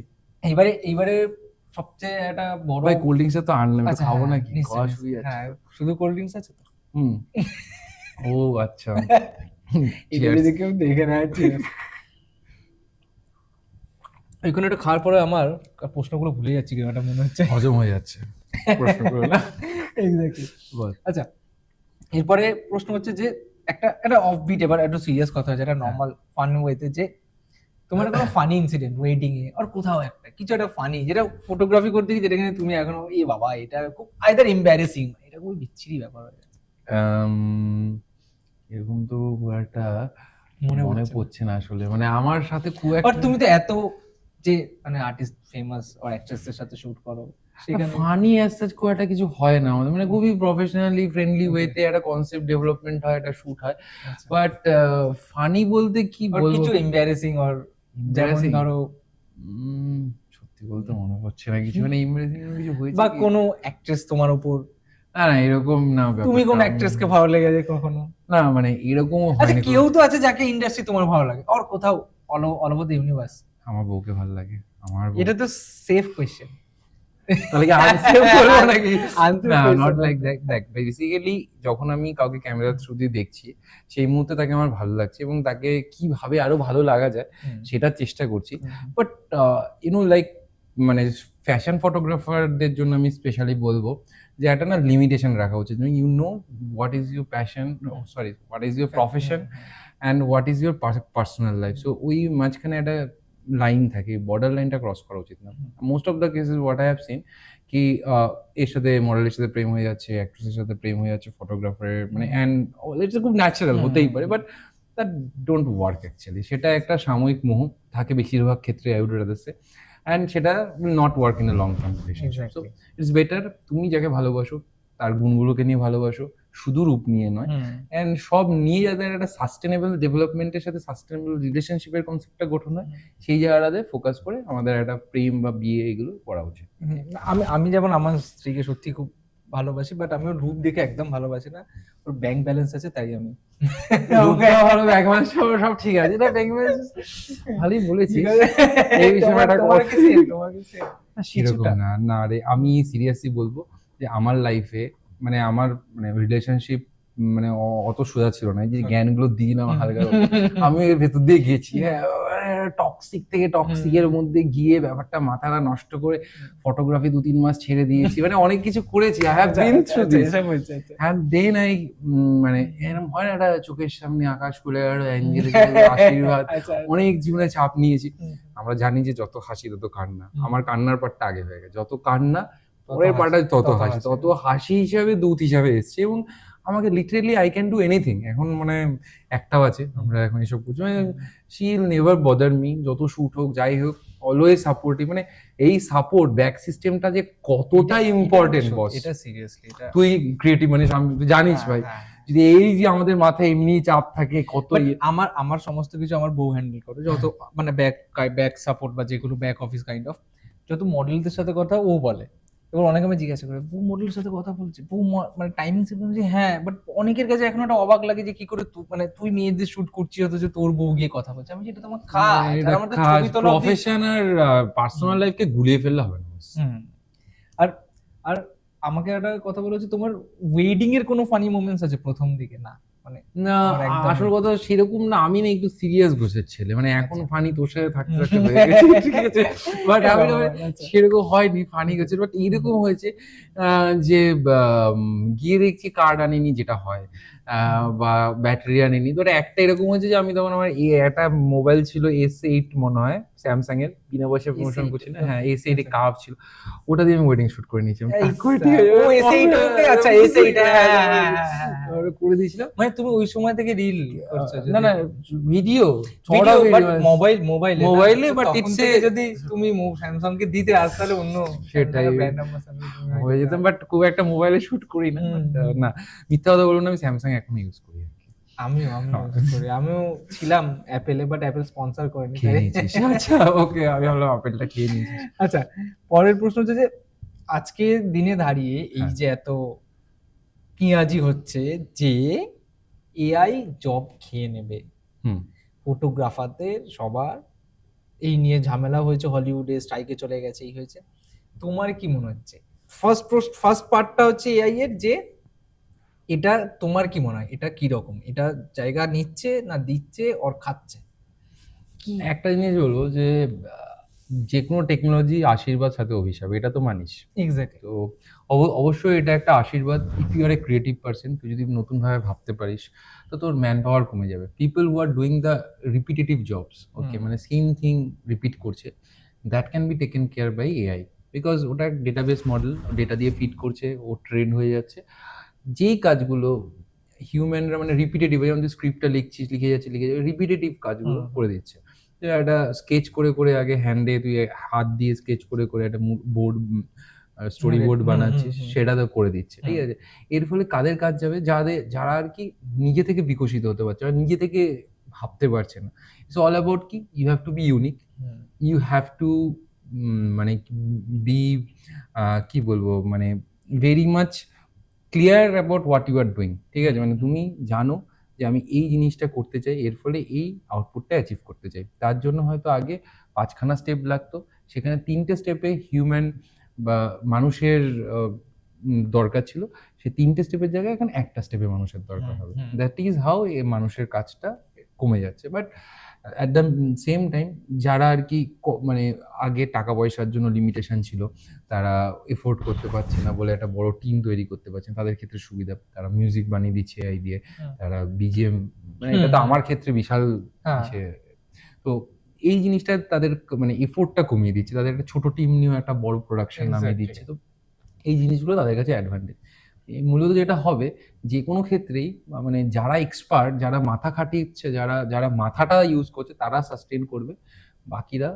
আমি যেমন আমার এখন শুটে তো প্রচুর এআই ইউজ করি, মানে আমি দেখছি আমি যেটা লাগবে, যেটা 12 হয়ে ঘন্টা, যাচ্ছে, মানে কম করে 6 ঘন্টা একটা শুট করব, এটা আমার জাস্ট কয়েকটা ক্লিকে, মানে আমি যখন ফার্স্ট এআই দিয়ে আমি স্যামসাং এর একটা লেন্সের ক্রিয়েট করছি, যে লেন্স ক্যাপ ফ্যাপ সব উঠছে, পিছনে ধোঁয়া ফোয়া এরকম সব, তারপরে বলো আবির ফাবির উঠছে, এটা প্রম্পটে এবার আমি ছবিটা রেডি করার পর ছবিটা ভালো হয়েছে, দেন আর একটা এডিট ফেডিট করে ওটাকে প্রপার দাঁড় করিয়ে দিয়েছি। এবার পোস্ট করার আগে আমি আমার ওয়াইফকে বলছি যে আমি কি পোস্ট করবো, মানে আমি তো কিছু করিই নি এটাতে।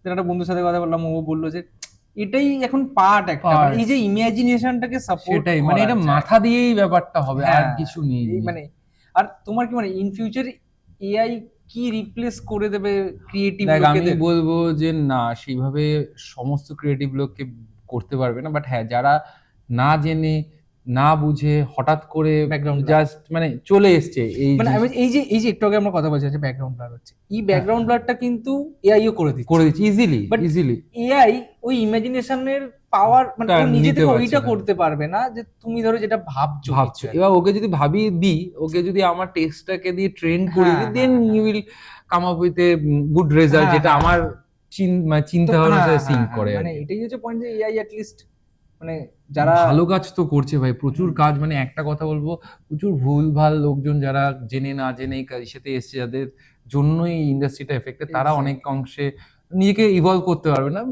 ওরা আস্তে আস্তে ভ্যানিশ হয়ে তবে যাবে। এআই তে আমি জানি না, বিদেশের কিছু এআই এর কাজ দেখছি, দেখে ভালো লাগছে।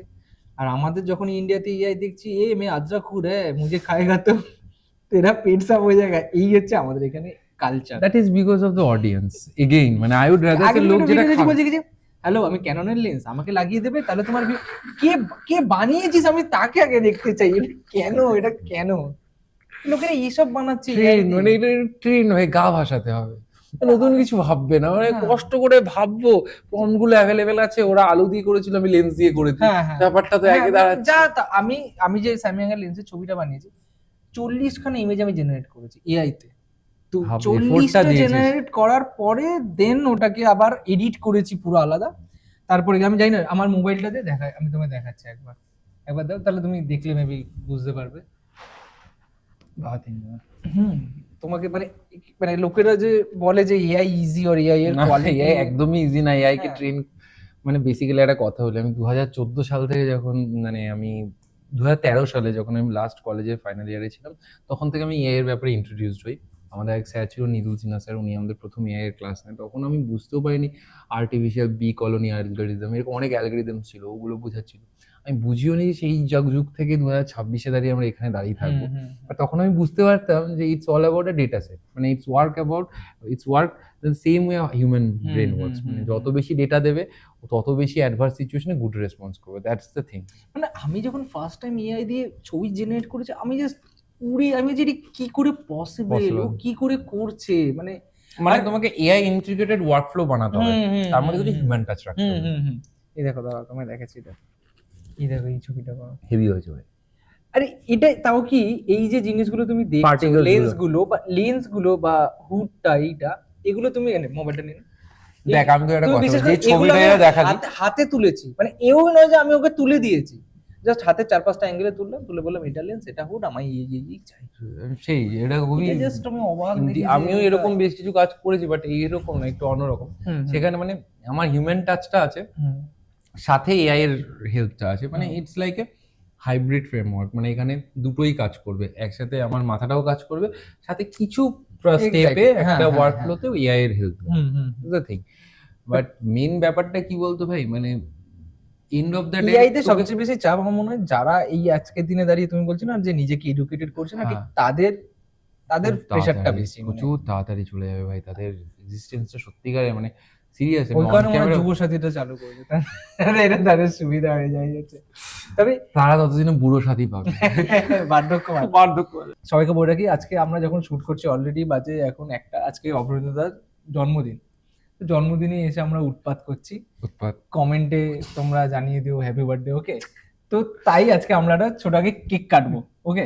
দেন আমার পডকাস্টটা কন্টিনিউ করবো। ঠিক আছে, ওকে। তো আমরা কেকের দিকে এগোই হ্যাঁ আস্তে আস্তে, নাকি কেক আমাদের দিকে এগোবে? হ্যাঁ কেক আছে, প্রোডাকশন যদি কেক একটু পাঠায়। কেকটা কি এগিয়ে দেওয়া যাবে তাহলে? আচ্ছা, এখানে আমি জাস্ট একটা কেকটা আসার আগে একটা কথা বলি যে কিছু লোকের পয়েন্ট অফ ভিউ হচ্ছে যে আমি টেকনিক্যালি খুব ভালো, নলেজেবল, ওকে? ধরো তুমি আমার সামনে আছো, তুমি ধরো টেকনিক্যালি অত ভালো জানো না, কিন্তু তুমি কাজ ভালো করো। কিন্তু কিছু লোকের পয়েন্ট হচ্ছে তুমি যেহেতু টেকনিক্যাল অত ভালো জানো না, তার মানে তুমি বাজে কাজ করো। না না, ক্রিয়েটিভিটি আর টেকনিক্যাল নলেজ এই দুটো কি?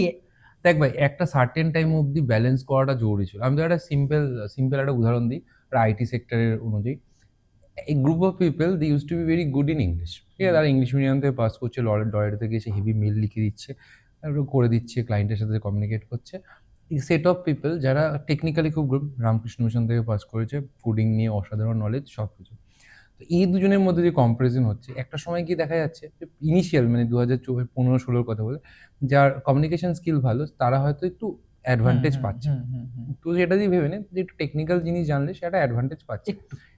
কিন্তু 10 years ডাউন দ্য লাইন, এখন যখন এআই ওভারটেক করে নিয়েছে all the repetitive thing, because AI থেকে তুই ভালো ইংলিশ লিখবি না, যেমন বলবি, যেই মুডে বলবি, কনভিন্সিং মুডে, অ্যারোগেন্ট মুডে, সবও লিখে দেবে। তো এখন দেখা যাচ্ছে হট করে যে লোকগুলো টেকনিক্যালি স্ট্রং ছিল তাদের মানে স্যালারির ব্যাপারটা টাক টাক টাক করে মানে তাদের মিশেটা বেড়ে যাচ্ছে, মানে তাদের চাহিদাটা বেড়ে যাচ্ছে। তো দিনের শেষে কিন্তু এটা প্রমাণ হয় যে মানে মেন মালটার নলেজ কতটা সেটা কিন্তু ম্যাটার করে যাচ্ছে।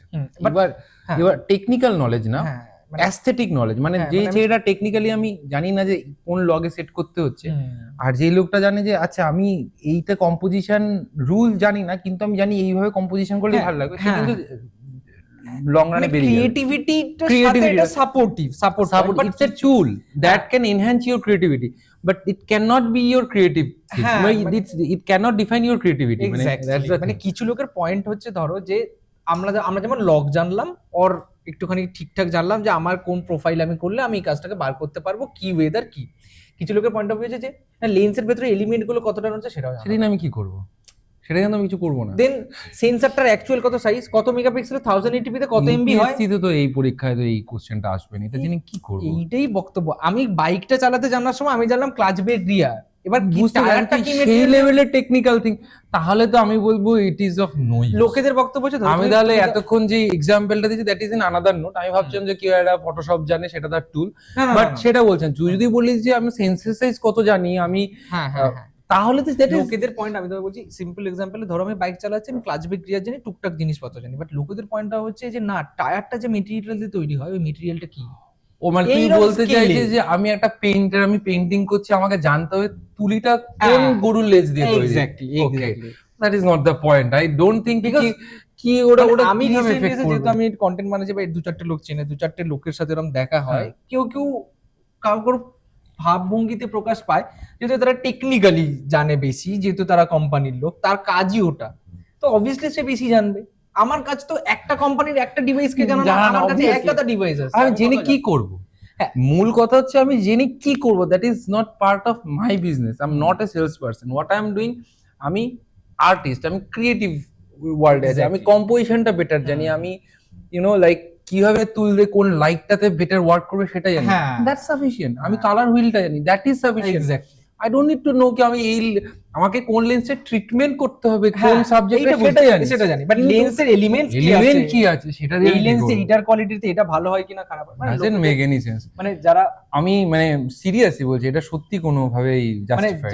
যারা দেখছো, আমরা যে বলছি বেসিকটা জানো মানে এই নয় যে তোমাকে একেবারে বিশাল কিছু জানতে হবে, মহান তুমি বিশারদ হবে, বাট যেটুকু দরকার সেটা। বাট এই নয় যে তুমি একেবারে সব জানো বলে যে তুমি একেবারে তুমিই ঠিক আর বাকিটা ভুল। আর একটা ব্যাপার মানে এই নোটটাতে বলবো যে এই মানে এটা তো আর্ট, এটা তো সাবজেক্টিভ, মানে কেউ জানে, কেউ তার সেটা তার অন্য কারো ভালো লাগতে পারে, না লাগতে পারে, ব্যক্তিগত চয়েস, এই নিয়ে যাচ্ছে না। বাট কখনোই আমি একটা লেন্সের এলিমেন্টের জানি সেটা আমাকে নির্ধারণ করে দেবে না আমি গুড আর্টিস্ট, গুড ফটোগ্রাফার। কখনোই আমি সহমত হব না। এটা খুব সিরিয়াস টপিক, যেটা আমার মানে বাকিদের সামনে তোলা খুবই ইচ্ছে ছিল। তো এবার আমরা কেকটা কাটি, নাহলে অবরণিতা বার করে দেবে আমার। না বারটা, আরে এটা তো হেভি এনেছিস ভাই, হেভি তো অ্যাকচুয়ালি এই কেকটা, এটা রসগোল্লা নাকি কেক? পয়েন্ট হচ্ছে আমরা মিষ্টি আনার প্ল্যানে ছিলাম, আচ্ছা, কিন্তু মিষ্টি খেলে সুগার হয়ে যাবে, তাই চিন্তার কথা, আমাদের বয়সটাও বাড়ছে, চুলটুল পাকে পেকে গেছে, লাইটে দেখি লাগছে, এআইডি সেট করব, ওটা দেখিনি ভাই, আমাদের আগুন ফাগুন গুলো দে।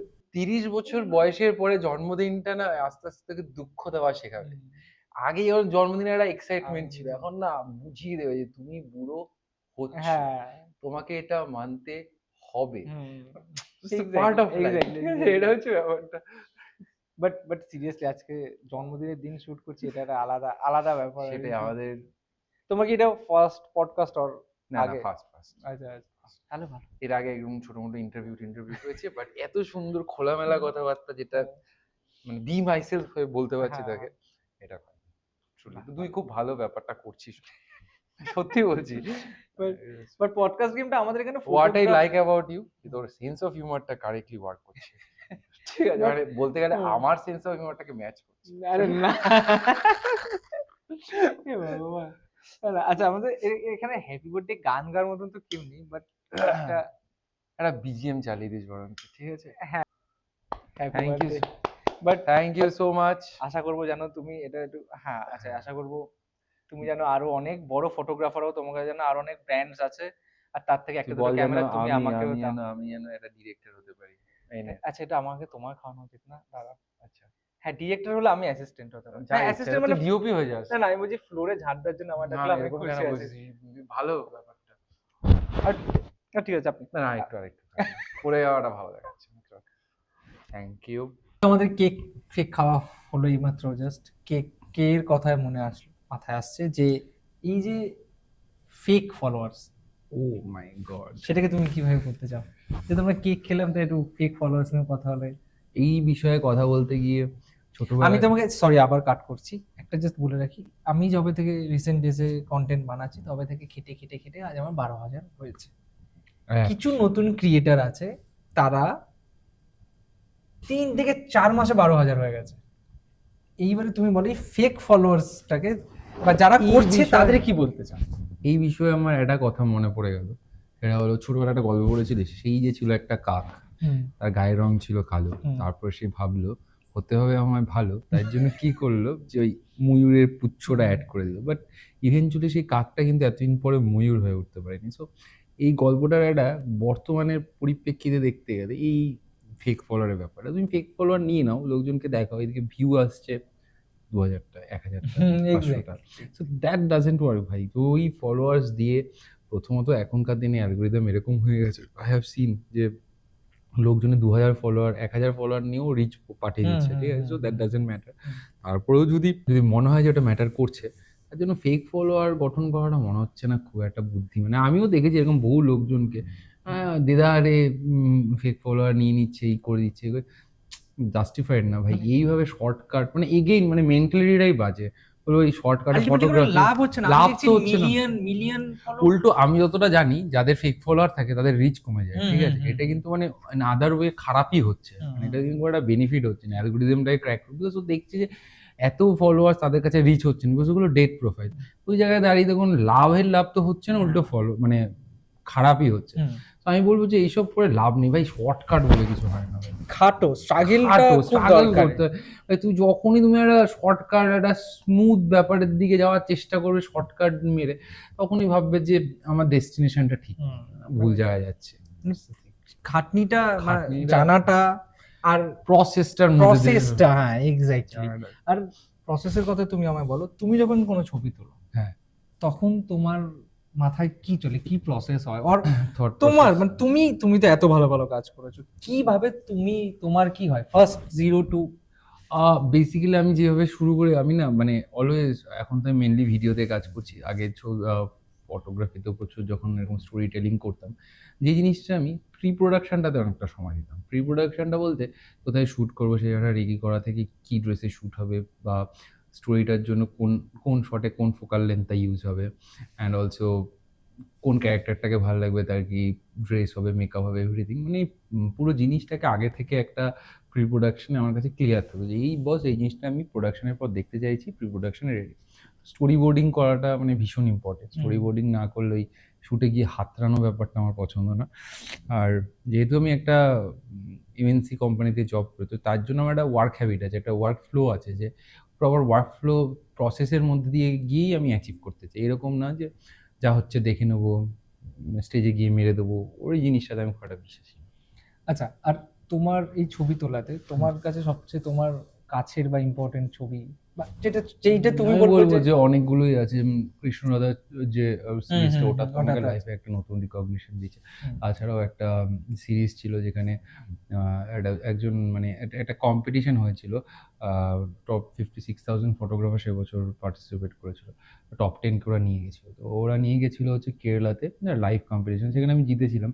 তো ওখানটা বেশ মানে যারা যারা ছিল, আমি তো ফার্স্ট আমার জীবনে ওরকম কম্পিটিশনে যারা যারা ছিল, দে আর লাইক প্রচুর মানে ইন্টারন্যাশনাল প্রাইজে ভর্তি, এরকম অনেক লোকজন ছিল। তো সেইবার আমি আমার জোনের থেকে বেরিয়ে একটা এরকম স্টোরি পেয়েছিলাম, যেখানে এক বৃদ্ধ লোক, সে আর কি তার পা নেই, এবং তার মহিলা মানে ওনার যে ওয়াইফ, সে জঙ্গলের আদিবাসী, তারা সে তাকে তাকে সাপোর্ট করছে, তাকে খাইয়ে দিচ্ছে, তাকে শুশ্রূষা করছে।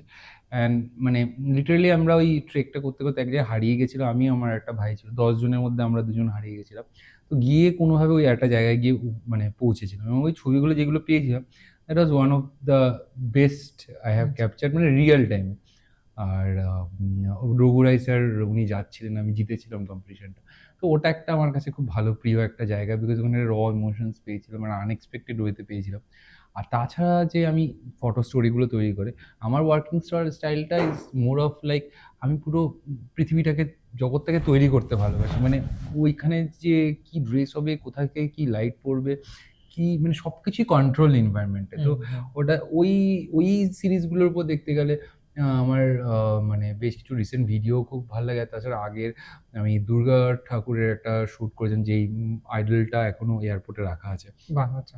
ওটা ওই ওখানে ওটার উপর ইন্সপায়ার হয়তো 200-300 আইডল তৈরি করে, একটা বাচ্চাকে হাতে নিয়ে, ওই আচ্ছা। সে বাচ্চাকে হাতে নিয়ে একটা এই এ- আমাদের এটা- এইখানেও বানিয়েছিল। ওই কি বলে ওটা, সিলিকনের দুর্গা প্রথম হুম, হুম, হুম, প্রচুর, হুম। ওখানে আমার নামও দিয়েছে। এটা এখন জেনে তোমাকে এয়ারপোর্টে কোনো ছাড় ফাড় দেয় না? না, দেয়। দেয় না। বাট হ্যাঁ, যখন লোকজন জানে যে ওটা আমার তৈরি বা আমার নাম হুম। দেখে ফেকে ব্যাপারটা একটু ভালোবাসে আর কি। তুমি মানে এয়ারপোর্টে গিয়ে একটু চমকাতে পারো যে এরকম না, একটা না, না। আমি খুবই লাইক এগুলোর থেকে দূরে, মানে আমি চাই যতটা এইসবের প্রচারের বাইরে থাকা যায়। যাই হোক, আরেকটা হচ্ছে আমার কৃষ্ণ রাধাটা বললাম যে হ্যাঁ, ওটা তো একটা আমি শুট করেছিলাম, একটা আহ, সীতাহরণের উপর একটা সিরিজ করেছিলাম, হুম, ওটা হুম। বিশাল চ্যালেঞ্জিং ছিল। ওটাও নর্থ বেঙ্গলে গিয়ে করেছিলাম। ওটা ওটা আমার খুব ফেভারিট একটার মধ্যে পড়ে। আর ইন ফিউচার এমন একটা প্রজেক্ট যেটা তোমার যে ড্রিম প্রজেক্ট মনে হচ্ছে, ফটো আপাতত অনলি ফটোগ্রাফ, ফটো মানে কিছুটা সত্যি কথা বলতে ভাই, আমি সত্যি বলছি, আমি ফটোগ্রাফিটা প্রায় এখন শিফট করে সিনেমাটোগ্রাফি, হ্যাঁ, ফিল্ম মেকিং এর সেটা দিকে তো চলে যাচ্ছি, exactly, দেখতেই পেয়েছি। হুম, তো আমার একটা এরকম প্রজেক্ট আছে, আমি একটা গল্পটা বলছি না, বাট মাইথোলজির উপর একটা গল্পের উপর আমি কাজ করছি, আমি লিখছিলাম কয়েকদিন আগে, ওটা কমপ্লিট হয়নি, বাট মানে একটা ক্যারেক্টার আছে প্রদ্যুগ্ন বলে, তার উপর। তো ওটা তার ওনার সাথে একটা মানে কৃষ্ণের বড় ছিল, ওনার সাথে একটা কানেকশন আছে আমাদের, এই যে আমাদের এই গঙ্গাসাগরের যে মেলাটা হয় ওটা, তার উপরে একটা বেশ একটা গল্প তৈরি করছি। যদি কোনোদিন ওটাকে স্ক্রিনে ফুটাতে পারি, তাই ওটা আমার লাইফের অ্যাচিভমেন্ট হবে, মানে ওটাই। আচ্ছা, হ্যাঁ, project। ড্রিম প্রজেক্ট ওটা আর কি। আর আর এই প্রজেক্টের থ্রুতে পরের একটা যে প্রশ্ন সেটা হচ্ছে যে আজকের দিনে দাঁড়িয়ে এখন এমন একটা জায়গায় এসেছি যেখানে ক্যামেরা আর মোবাইল হুম, এইটা নিয়ে একটা খুব একটা ফাইট হচ্ছে। ও ফাইট না, এখন তো চলছে যে অনেকে আছে মোবাইলে শুট করে দিয়ে চলে যাচ্ছে, বিকজ এখন অনেক বিগ ফ্যাট ওয়েডিং আমি কভার করছি বা কনসার্ট, ইভেন কি বড় বড় মার্টিন গ্যারিক্স, ব্রায়ান অ্যাডামস, ওরা টিপিক্যাল আমাদের মতন ভিডিওগ্রাফাররাও আসছে, বাট একজন আসছে যে মোবাইল Content নিয়েও creator। কন্টিনিউয়াস শুট কন্টেন্ট করছে। ক্রিয়েটর। তুমি এটাকে কোথায় দেখছো, মানে এটাকে কিভাবে রাখছো? আমি বলবো যে ইটস গুড, যদি এটা রিকোয়ারমেন্ট। দেখ এখন তো দেখ, ইটস অল অ্যাবাউট মানে এই ইন্ডাস্ট্রিগুলো, ইটস অল অ্যাবাউট লাইক ডিমান্ডের সাথে চেঞ্জ হয়। Okay, now people are more into reels and all. তো আমিও এরকম ডেস্টিনেশন ওয়েডিং করতে গেছি থাইল্যান্ডে, দেখছি কন্টিনিউয়াসলি একজন ক্রিয়েটার সে এটাই করছে, ওখানে ওদের টিম ঠিক আছে, দুজন মিলে করছিল, অ্যান্ড ইনস্ট্যান্টলি ওরা ক্লায়েন্টকে দিয়ে দিচ্ছে, ওগুলোই ওরা পোস্ট করছে। ইফ দে নিড ইট, যদি এটা ওদের দরকার হয় ইনস্ট্যান্ট, বাট লোকেরা বলছে যে না, মোবাইলে তো ক্যামেরার মতন হয় না, যেটা লজিক্যালি ঠিক। লজিক্যালি ঠিক, but it's about a moment, you can say. কি আমি এটাকে খারাপ বলবো না কখনো, ঠিক এটা এই মোমেন্টে কি হচ্ছে, এটা লাইভ লোকজনকে আপডেট দেওয়া। দেখ তুই যদি আমার পার্সোনাল লাইফ দেখিস, আমি কখনো কি করছি কি করছি না, আমি কখনো স্টোরি দিতে পছন্দ করি না, বাট দ্য অ্যালগোরিদম সাজেস্ট কি দাও, যে রোজ কি হচ্ছে 5টা করে স্টোরি দাও, এই দাও ওই দাও সেই দাও, বাট আমি পার্সোনালি করি না। এবার কেউ যদি করে, তার জন্য যদি তার একটা মনে হয় কন্টেন্ট ক্রিয়েটর লাগবে যে মোবাইলে শুট, না, আমি তোমায় কাটলাম বিকজ আমি এরকমও দেখেছি, আমি যে ব্যান্ডগুলো শুট করি, ইভেন আমি কিছু ক্ষেত্রে দেখেছি আমরা ধরো যেটা ক্যামেরা দিকে শুট করে দিচ্ছি সেটাই যদি মোবাইলে শুট করছি তাহলে রিচ বেশি হচ্ছে, সেম থিং সামহাউ ফেসবুক ওই ডেটাটাকে অ্যানালাইজ করে মোবাইলের ভিডিওটাকে বুস্ট বেশি করছে। রিয়েল টাইম জিনিসগুলো লোকজন বেশি দেখতে চাইছে, র আনফিল্টার্ড এই হুম। জিনিসগুলোর জন্য হয়তো মোবাইলটা বাট তুমি কি কোথাও ধরো যাচ্ছ, তোমার কাছে অপশন আছে ক্যামেরা আর মোবাইল, তুমি মানে এইটা আমি কিসের জন্য যাচ্ছি ওটা ডিপেন্ড করে। যেমন ধর আমি সুন্দরবন কদিন আগে ট্যুর করে আসলাম, সেখানে আমার ক্যামেরা নিয়ে যেতে পারবো, বাট মোবাইলটা ইজ ভেরি হ্যান্ডি, যেখান থেকে ইচ্ছা বের করে শর্টস নিয়ে নিলাম। সো মোবাইলও ভালো শর্টস নেওয়া আমি সম্ভব। আগের পডকাস্টে বলছিলাম যে আমি যখন মানে বলো কনসার্টে থাকি, তখন অনেক সময় কি হোয়াইট শটের জন্য যাওয়া যায় না বা হোয়াইট লেন্স চেঞ্জ করে না, আমি মোবাইলে হোয়াইট শট নিয়ে নিই। That works actually. মোবাইলে ভিডিও করে এখন আমি এমন একটা জায়গায় যে আমি কনফিডেন্ট যে মোবাইলে আমি আরামসে বের করে দেবো। তোকে আমি একটা দেখাই, একটা ভিডিও দেখাই, আমি জানি না এটা পাল্টে দেখেছি, এটা আমার লাইফে করা প্রথম ভিডিও, মানে জীবনে প্রথমবার। হ্যাঁ, এটা ক্যামেরায় করা না না পুরো মোবাইল, S8 না S6 এজ এরকম কিছু একটা ফোন ছিল, যেটা প্রথম কার্ভ ফোন ছিল স্যামসাং এর। ঠিক আছে, তো হ্যাঁ S6 এজ ছিল, এজ ছিল প্রবাবলি না 7 ইয়ার্স এগো, তখনকার দিনে আর কি। এটা তোমরা দেখাতে পারবো না, কপিরাইট এসে যাবে।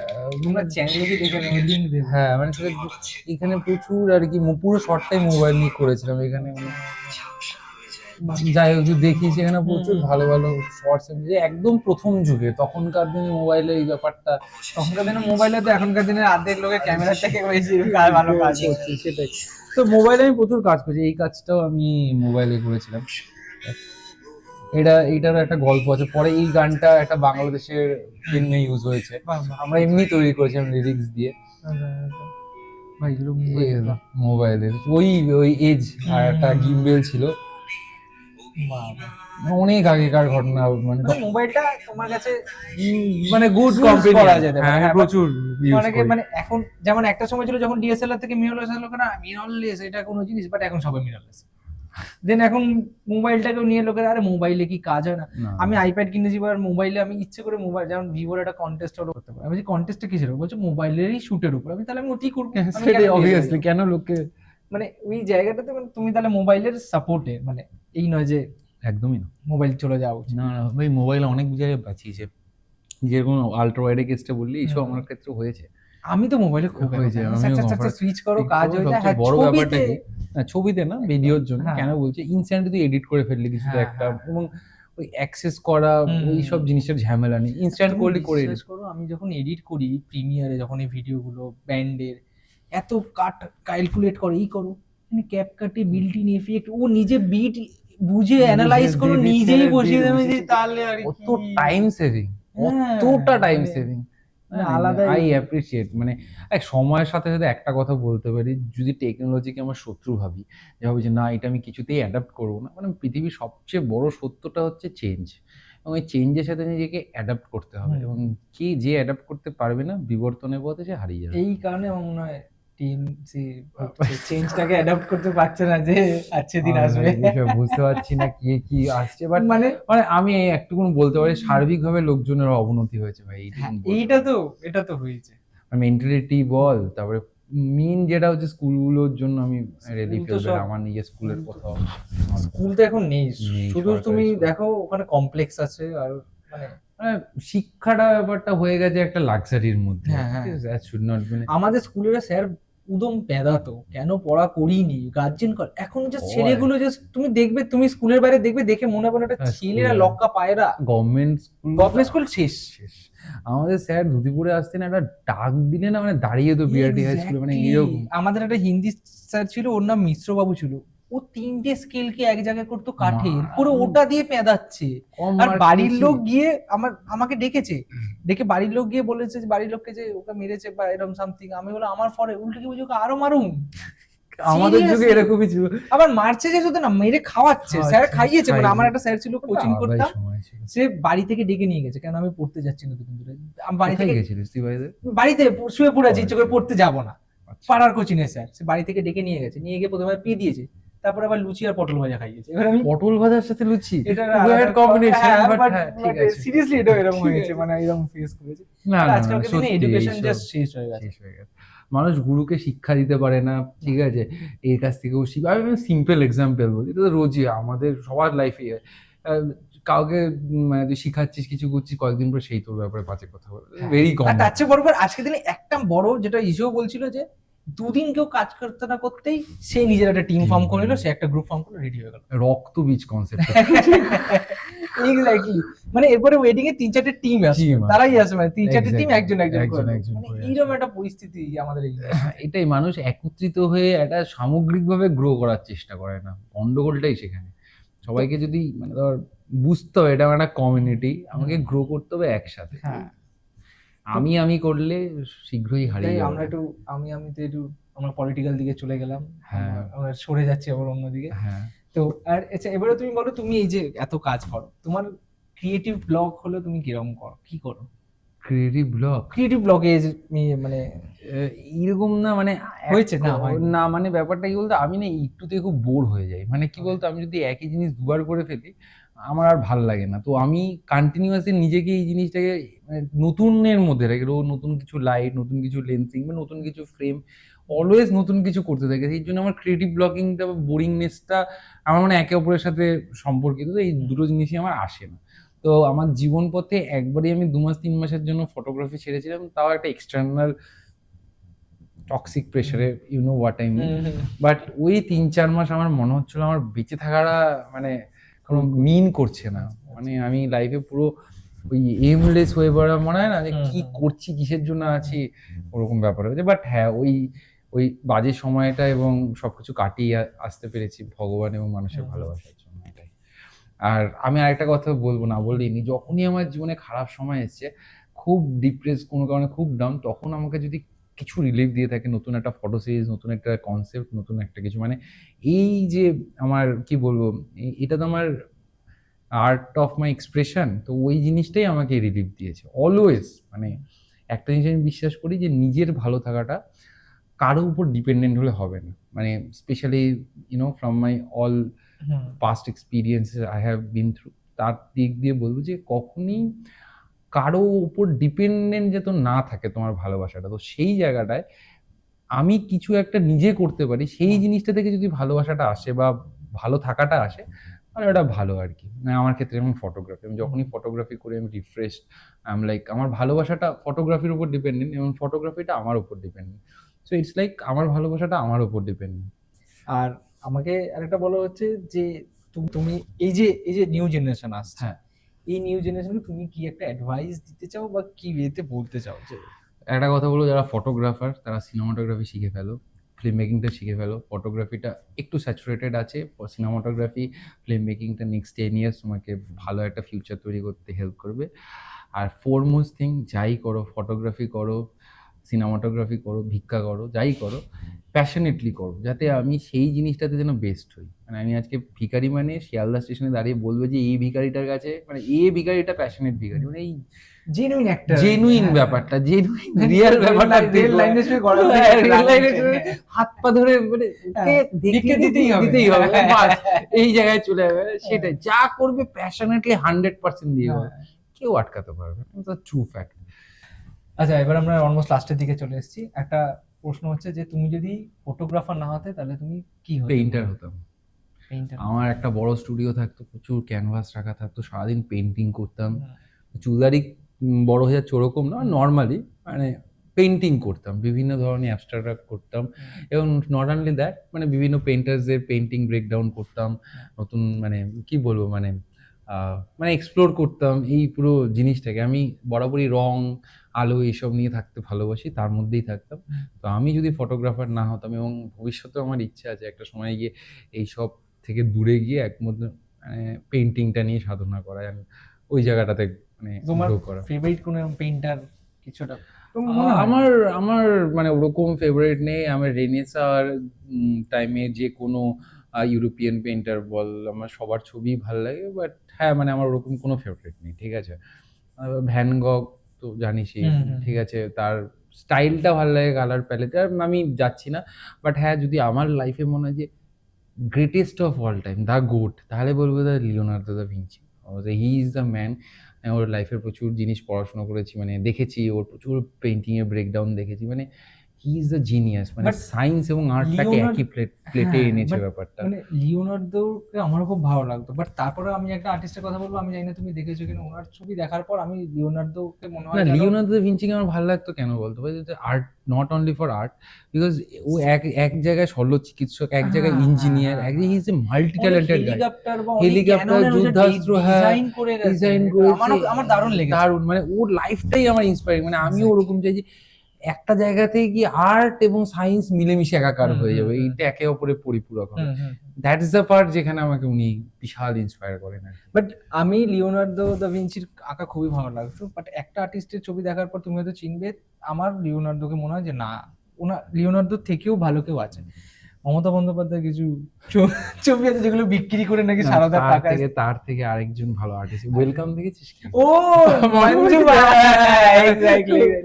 এর কি যেন নাম ছিল এক্স্যাক্টলি ওনার? আরে ওয়েলকাম ওয়েলকাম মাজনু ভাই, মাজনু ভাই। এক্স্যাক্টলি। এইটা দেখবেন তো, এটা এটা একটা দারুণ গুড অবজারভেশন। আচ্ছা, আমরা এবার প্রায় শেষের দিকে চলে এসেছি। হ্যাঁ। তো এবারে আমরা একটা জাস্ট র্যাপিড ফায়ার করব, দেন আমাদের র্যাপিড ফায়ার না, জাস্ট কিছু খামোশে নি দ্বারা fun- rapid fire হচ্ছে। কিছু ফান কোয়েশ্চেন, ঠিক আছে। সেখানে তারপরে আমরা পালাবো এখান থেকে। কই? কোনটা? ও সরি, আমরা এটা একটা নাম ভেবেছি, আসলে আমি পডকাস্ট একদম নতুন তো তাই নাম ফাম ভুলে গেছি, প্রোডাকশন মনে করে দিয়েছে, আমরা নাম ভেবেছি, এটা ভুলে গেছি। আচ্ছা, মাথা ভাজা, মাথা ভাজা? এই পার্টটার নাম, যেটা করে আমরা এন্ড Okay. করব। আর এটার জন্য তোমার, মানে এই পার্টটার জন্য তোমার জন্য একটা গিফট আছে, আচ্ছা, ঠিক আছে? যেটা যদি তুমি, হ্যাঁ, গিফটটা নিয়ে, যেটা বা ক্রিসকে দিয়ে দে, যা খুশি। আবার গিফট এইসবে কি দরকার ছিল ভাই? ক্রিসকে দেবো দে। আচ্ছা, এটা হচ্ছে আমাদের তরফ থেকে ছোট থ্যাংক ইউ, ভেট thank you. Kind of. Okay, এটা আচ্ছা। আমাকে নিতেই হবে, কনসেন্ট্রেট। লেটস স্টার্ট, বল। আমরা হচ্ছে কফি উইথ করণের আর কি। আচ্ছা, ফার্স্ট প্রশ্ন হচ্ছে যে, ধরো তোমার কাছে 2 লাখ টাকা আছে, হ্যাঁ, তুমি এটা দিয়ে দুটো জিনিস করতে পারবে, আইদার তোমার ওয়াইফের সাথে ঘুরতে যাওয়া, আর আইদার একটা ভালো ক্যামেরা কেনা, কোনটা করবে? এজ এ ফটোগ্রাফার ক্যামেরা কিনবো, ঠিক আছে, মানে কেউ আটকাতে পারবে না, ক্যামেরাই কিনবো। এই পডকাস্টে ইয়ার হওয়ার পর হয়তো তোমার একটু বিপদ হতে পারে, যারা বাড়ির লোক। সামলে নিস ভাই। আচ্ছা, নেক্সট কোয়েশ্চেন হচ্ছে যে, তোমার ফেভারিট ক্যামেরা ব্র্যান্ড, বাট নামগুলো আমি দিচ্ছি। হ্যাঁ। 3টে নাম আছে, option A Canon, option B Sony, option C Fuji. হ্যাঁ, বেসানি। আমি দেখ সনি আর ক্যানন খুব একটা ইউজ করিনি, বাট ফুজিটা ইউজ করেছি। ওটা একটা ভিনটেজ স্টাইল হাতে নিয়ে ব্যাপারটা ভালো লেগেছে। আচ্ছা, বাট এইটা দেখার পর আমার মনে হয় শিবাজি স্যার আর ক্যামেরা দেবেন আমাকে। শিবাজিদা জানি, শিবাজিদা বলতে পারবে, আমি জানি না। ঠিক আছে। আচ্ছা, নেক্সট কোয়েশ্চেন হচ্ছে যে, একটা কন্টেন্ট ক্রিয়েটার তোমার পছন্দের, হ্যাঁ, তোমার পছন্দ কন্টেন্ট ক্রিয়েটার মানে কি, কোন সেক্টরে? যে কোনো, মানে টোটাল অ্যাজ এ হোল? হ্যাঁ, মানে ফটোগ্রাফি ফিল্ডে। ফটোগ্রাফি ফিল্ডে কন্টেন্ট ক্রিয়েটার তো আমি তোকে ছাড়া কাউকে চিনি না। না, অন সিরিয়াস নোট, মানে ধর Okay. ফটোগ্রাফি নিয়ে কন্টেন্ট তৈরি করছে, তো আমি তো মানে যাদেরকে চিনি তাদের মধ্যে তোকে ভালো লাগে। আর যদি বলিস as a whole content creator, মানে পুরো হুম, হুম। ইন্ডাস্ট্রিতে সব হুম, মিলিয়ে, আমি বলবো যে মানে আই ডোন্ট নো, সময় রায়নার কিছু ভিডিও আমার ভালো লেগেছে। ওকে, আচ্ছা, হ্যাঁ। ঠিক আছে, রবি গুপ্তা। রবি গুপ্তাকেও ভালো লাগে। অ্যান্ড আর আমাদের যে বেস্ট কন্টেন্ট বানায়, নাম কি? আরে মহেন্দ্র মোদি। মানে আমি বুঝতে পারছি ঠিক আছে, এই পডকাস্টটা যাওয়ার পর আমাদের দুজনের চ্যানেল আমাদের মাথা ভাজার পরের প্রশ্ন হচ্ছে যে, ইলিশ না চিংড়ি? অবভিয়াসলি ইলিশ। চিংড়িতে আমার অ্যালার্জি ভাই, তুই সামনে রেখে দিল আমার গায়ের মধ্যে না, ইলিশ কি অন্য কোনো পার্সপেক্টিভে ইলিশ? না, অলওয়েজ just ইলিশই। ইলিশ, দেন ইস্ট বেঙ্গল আর মোহনবাগান। ইস্ট বেঙ্গল, ঠিক আছে, মানে এরকম না, বাট এগুলো সামনে এই আসলে- ব্যাপারটা কি বলতো, মানে ইনি ইস্ট বেঙ্গল, বাট আমার মানে আমি মোহনবাগানের ক্যাপ্টেন খুব ভালো করে চিনি। মানে আমি ফুটবল যে খুব ভালোবাসি না, বাট মোহনবাগানেরও একটা হিস্ট্রি ট্র্যাক আছে, আই রেসপেক্ট দ্যাট প্লেয়ার। আমার ওরকম রেজটা নেই, I love football, but football খেলতে না, মানে খেলেছি আমি। বৃষ্টিতে ফাটিয়ে, মানে এই চশমা ফশমা নিয়ে যা গোলকিপার করে দিতাম, মানে সেভাবে ক্রিকেটটা বেশি ভালো আর কি, মানে ওটা। আমি যেমন দারুণ ফুটবল খেলি, বাট আচ্ছা। যদি জয়স্টিকটা ভালো হয়। ঠিক আছে, বুঝতে পেরেছি। লাস্ট কোথায় খেলেছি? মানে PS3, 4, PS5 5 এ। আচ্ছা, PS5 তাও বউ গিফট করেছে। হ্যাঁ, এক্স্যাক্টলি। ঠিক আছে, ব্যাপারটা বুঝেছি। এটা তোমার কি PS5 আছে? না, আমাকে বউ গিফট করে বলেছিল, বাট আমাকে একটা ক্লায়েন্টও গিফট করবে বলেছিল সেই ক্লায়েন্ট, বাট আমি মানে বাট বউয়ের গিফট করে PS5 মজা আলাদা। হ্যাঁ, তুমি বাট দুটো করতে পারো। কি বলতো, মেইন ব্যাপারটা আমি করতাম, বাট আমার চোখে এত পাওয়ার, এত স্ক্রিন টাইম হয়ে যায় না, মানে এই জন্য আমি আর PS5টা যাচ্ছি না, মানে আমি সময়ই পাই না, মানে আমাকে দেখে তুই ভাবি মালটা বেঁচে আছে কি হবে, এরকম আর কি। এরকম তুই যে ভাবছিস এখন রাত কটা বাজে, 2টো, এই সময় কিন্তু আমি মোটামুটি ডিনার করি, ঠিক আছে? এক্স্যাক্টলি আমারও সেম 4টে-5টে অব্দি জেগে আছি, সাবর দিয়ে যাচ্ছি সবার সাথে, এটা চলতে থাকে আজ বাদ। বাট প্লিজ বৌদি, তুমি যদি যখন পডকাস্টটা দেবে একটা PS5 গিফট করো, আমিও খেলবো, আমরা অনলাইনে খেলতে পারবো। আমার কোনো পার্টনার নেই, ফিফা খেলবো আমরা, আমি কল অফ ডিউটি। আমি সেম ও বাবা, আমার ফেভারিট। আচ্ছা, এরপরের প্রশ্ন হচ্ছে যে biryani or Chinese? Biryani any day, কোথাকার এনি প্লেস। ফেভারিট কোন কলকাতা? আমরা সবচেয়ে বেশি এটা খাই এই সিমলা বিরিয়ানিটা ফেভারিট। আসলে না, সিমলা বিরিয়ানিটা আমাদের ফেভারিট, আমাদের মানে টোটাল গ্রুপটারই। আমরা সিমলা বিরিয়ানিতে যাই, ওখানে গিয়ে খেয়ে দিয়ে। মটন না চিকেন? আমি তো মটন খাই না, বেসিক্যালি চিকেন। ও আচ্ছা, মানে কোনো রিজন মটন? জাস্ট এই জন্য ছোটবেলায় আমাকে এক মাম্মা না জামাইবাবু জোর করে বাজারে নিয়ে গেছিল, নিয়ে গিয়ে সে বলছিল মানে মাটন কাটা দেখাবে, ফ্রেশ মাটন কি হবে, এটা দেখে আমার এতটাই খারাপ লেগেছে, তারপর থেকে আমি নন মটনিস্ট পারসন। আমি যেমন, আমার একদমই ভাল লাগে না যে মানে পশু পাখি মেরে খাওয়া, বিকজ আমার বাড়িতে একটা মুরগিটাকে আমি খুব একটা পশু পাখির মধ্যে নিই না, লাইক রুট শোনা যেতে পারে, বাট মটন ইজ লাইক আমি খুব একটা মানে ওই দেখার পর থেকে রক্তাক্ত ব্যাপার স্যাপার দেখার পর মানে সিরিয়াসলি পশু পাখি আমি মারাটা পছন্দ করি না, কিন্তু একটা 60-র পর কাবাবটা দেখলে তখন আর লোভ সামলাতে পারি না। না তোকে বললাম না, ওটাকে তুই মাছ হিসেবে খেয়ে নিস, এটা হচ্ছে মাছ, ঠিক আছে? ওটা চিকেনটা ঠিক কনভিন্স করিয়ে নি নিজেকে, পশু পাখির ব্যতিক্রম হয়তো। তারপর আমার বউ এত ভালো রান্না করে, হ্যাঁ, ও যখন চাটফাট বানায়, বাবা সেটা তো আর মানে কি যে আমি বলবো। যাই হোক, ঝালে ঝোলে, হ্যাঁ একদিন হবে, একদিন নিশ্চয়ই হবে, আমরা টাইম করে বসবো, অফ ক্যামেরা এসব ব্যাপার না। ওকে, আচ্ছা যাই নেক্সট পার্টে। নেক্সট কোয়েশ্চেন হচ্ছে যে র অর জেপিজি? অলওয়েজ র, because the type of photographer I am, আমার কাছে পারফেকশনটা ডাজ ম্যাটার।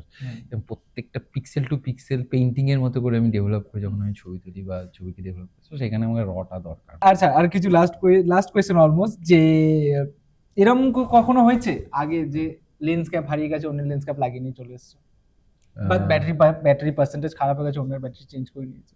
না ভাই, এটা হয়নি, বাট এটা লোকজনের সাথে হতে দেখেছি আমি। ও আচ্ছা, তোমার সাথে এটা লোকজনের মেন্টালিটি থাকে। ধর তুই আর আমি একটা ওয়েডিং এ গেছি, এবার আমি তো কিন্তু ক্যাপটা দিইনি, বাট কোনো কারণে আমি ক্যাপটা পাচ্ছি না, আমি তো বল ভাই তোকে আমি ক্যাপটা দিই, পেনটা চেক করতে, ঠিক আছে? ইন কেস আমি হারিয়ে গেলাম তোর পছন্দ, I seen people doing this, এই যে সামনে বসে আছে। যাই হোক, আচ্ছা, আরেকটা হচ্ছে যে কখনো কাজে গিয়ে এরকম হয়েছে যে মেমরি কার্ড নিয়ে যেতে ভুলে গেছে? হয়েছে। তখন কি করে হ্যান্ডেল? মোবাইল বা অন্য কোনো ক্যামেরা যেখানে মেমরি কার্ড আছে সেই দিয়ে চালিয়েছে, অন্যের কাছ থেকে মেমরি কার্ড ধার নিয়ে করেছি, এটা হয়েছে। মিথ্যা কথা বলবো না, মেমরি কার্ড না নিয়ে যাওয়া, ব্যাটারি না নিয়ে, এইগুলো একটা সময় হতো, সবারই হয়েছে, একটা কমন স্টোরি, তাই নয় কি? হ্যাঁ, আমার তো প্রায় দিনই ওরা আরো ভালো এখনো হচ্ছে, এখন অনেকটা ক্যামেরা মেমরি কার্ড গুলো আছে তো চেক করে নিস ভাই। এটা হিউম্যানিটিটা আছে তো, ওটা মেন ক্যামেরা ওটা। আচ্ছা, লাস্ট প্রশ্ন হচ্ছে যে কোনটায় তোমার শান্তি বেশি, বউয়ের টাকায় খেয়ে আর নিজের টাকায় খেয়ে? আমি তো খাওয়া দাওয়া করতেই শান্তি, মানে আমার ক্ষেত্রে আমার একটা ক্যাপসুল লাগবে যেখানে আমাকে সারাদিন এনার্জিটা দিয়ে দেবে, বিকজ খাওয়া এবং খাওয়ার মানে অপোজিট জিনিসটা, মানে বুঝতে পারছি, ওগুলো তো আমি সময় নষ্ট করি না, আই অলওয়েজ ইন হারি। আমি গরম জিনিসপত্র দিয়ে 2-3 মিনিটে খেয়ে নেবো, বাকি লোকজন হাফও শেষ করতে পারবে না, সো আই অলওয়েজ প্রিসাইজ, মানে এতটাই খাবো। সেটা কি বউয়ের টাকা নিজের টাকা, শান্তি কোনটা? হ্যাঁ, বউয়ের টাকায় তো খাইনি, বাট নিজের টাকা তো যে খাই, সে মা বাবার টাকায়, এটা তো সবাই করে। আচ্ছা, তো আমাদের এখানে মাথা ভাজা প্রশ্ন শেষ, আর আই থিংক তুমি ঠিক উত্তর দিয়েছো। এগুলো কি আমার? হ্যাঁ, অবভিয়াসলি। ওয়াও, যদি না দিয়ে কোনো উপায় নেই। ওকে, তো আমরা অলমোস্ট লাস্ট পার্টের পডকাস্ট আমাদের এখানেই শেষ। সবার আগে অসংখ্য ধন্যবাদ পডকাস্টে আমাকে সুযোগ দেওয়ার জন্য বা আমার সাথে পডকাস্টে বসার জন্য। আজ তোমার একটা ইম্পর্টেন্ট ডে লাইফে, তো তারপর ওই টাইমটা দেওয়ার জন্য। লাস্ট একটা প্রশ্ন যেটা থাকবে আমার জন্য, যে তোমার আমার কন্টেন্ট কেমন ভালো লাগে, এটা অনেস্ট রিভিউ। এন্ড পয়েন্ট 2 হচ্ছে যে তুমি যদি আমার কিছু মনে হয় এই কোশ্চেনটার অ্যান্সার আমি আগেও দিলাম, মানে মানে তুই জিজ্ঞেস করার আগে, বিকজ আমি আচ্ছা, হ্যাঁ, পার্সোনালি এটা ফিল হচ্ছে- করি, হ্যাঁ, হ্যাঁ। করেছি যখন প্রথম তোর কন্টেন্ট গুলো, তো সেন্স অফ হিউমারটা ওয়ার্ক করে, তো লাইটিং গুলো ভালো। প্রথম দিকে একটু জড়তা ছিল, এখন হ্যাঁ। পুরোপুরি কেটে গেছে, অ্যান্ড যারা পজিটিভ, মানে উন্নতির দিকে যাচ্ছিস, মানে তোর কোনো গ্রাফ নিচের দিকে যাচ্ছে না, একটা সাস্টেনেবল ডেভেলপমেন্ট হচ্ছে। I appreciate that. তো এইভাবে চালিয়ে যা, best of luck. Thank you আর অসংখ্য ধন্যবাদ পডকাস্টে আসার জন্য। তো এই ছিল অবনীলদার সাথে পডকাস্ট করে আমার খুবই ভালো লাগলো। আর চাইবো অবনীলদা যেন আরো পাঠিয়ে কাজ করে প্রচুর টাকা কামায়, আমার তার মধ্যে কিছু টাকা দেয়, বেশ তো বেশ সুবিধা হয়। একদম একদম একদম। অ্যান্ড কাস্টলেস পডকাস্ট উইথ পাভেল, যেখানে আমরা জাতি ধর্ম নির্বিশেষে সবার পডকাস্ট করে থাকি। আজকের অবনীলদার পডকাস্ট তোমাদের কেমন লাগলো তোমরা কমেন্টে জানাও। তোমাদের যদি কোনো কোয়ারি থাকে সেটাও কমেন্টে এসে করতে পারো, অবনীলদাকেও ডিরেক্ট করতে পারো, টাকা চাওয়া বাদ দিয়ে, ওটা একমাত্র আমি চাইবো, আমি করেছি তাই। তো চললাম, দেখা হবে আবার অন্য কোনো পডকাস্টে।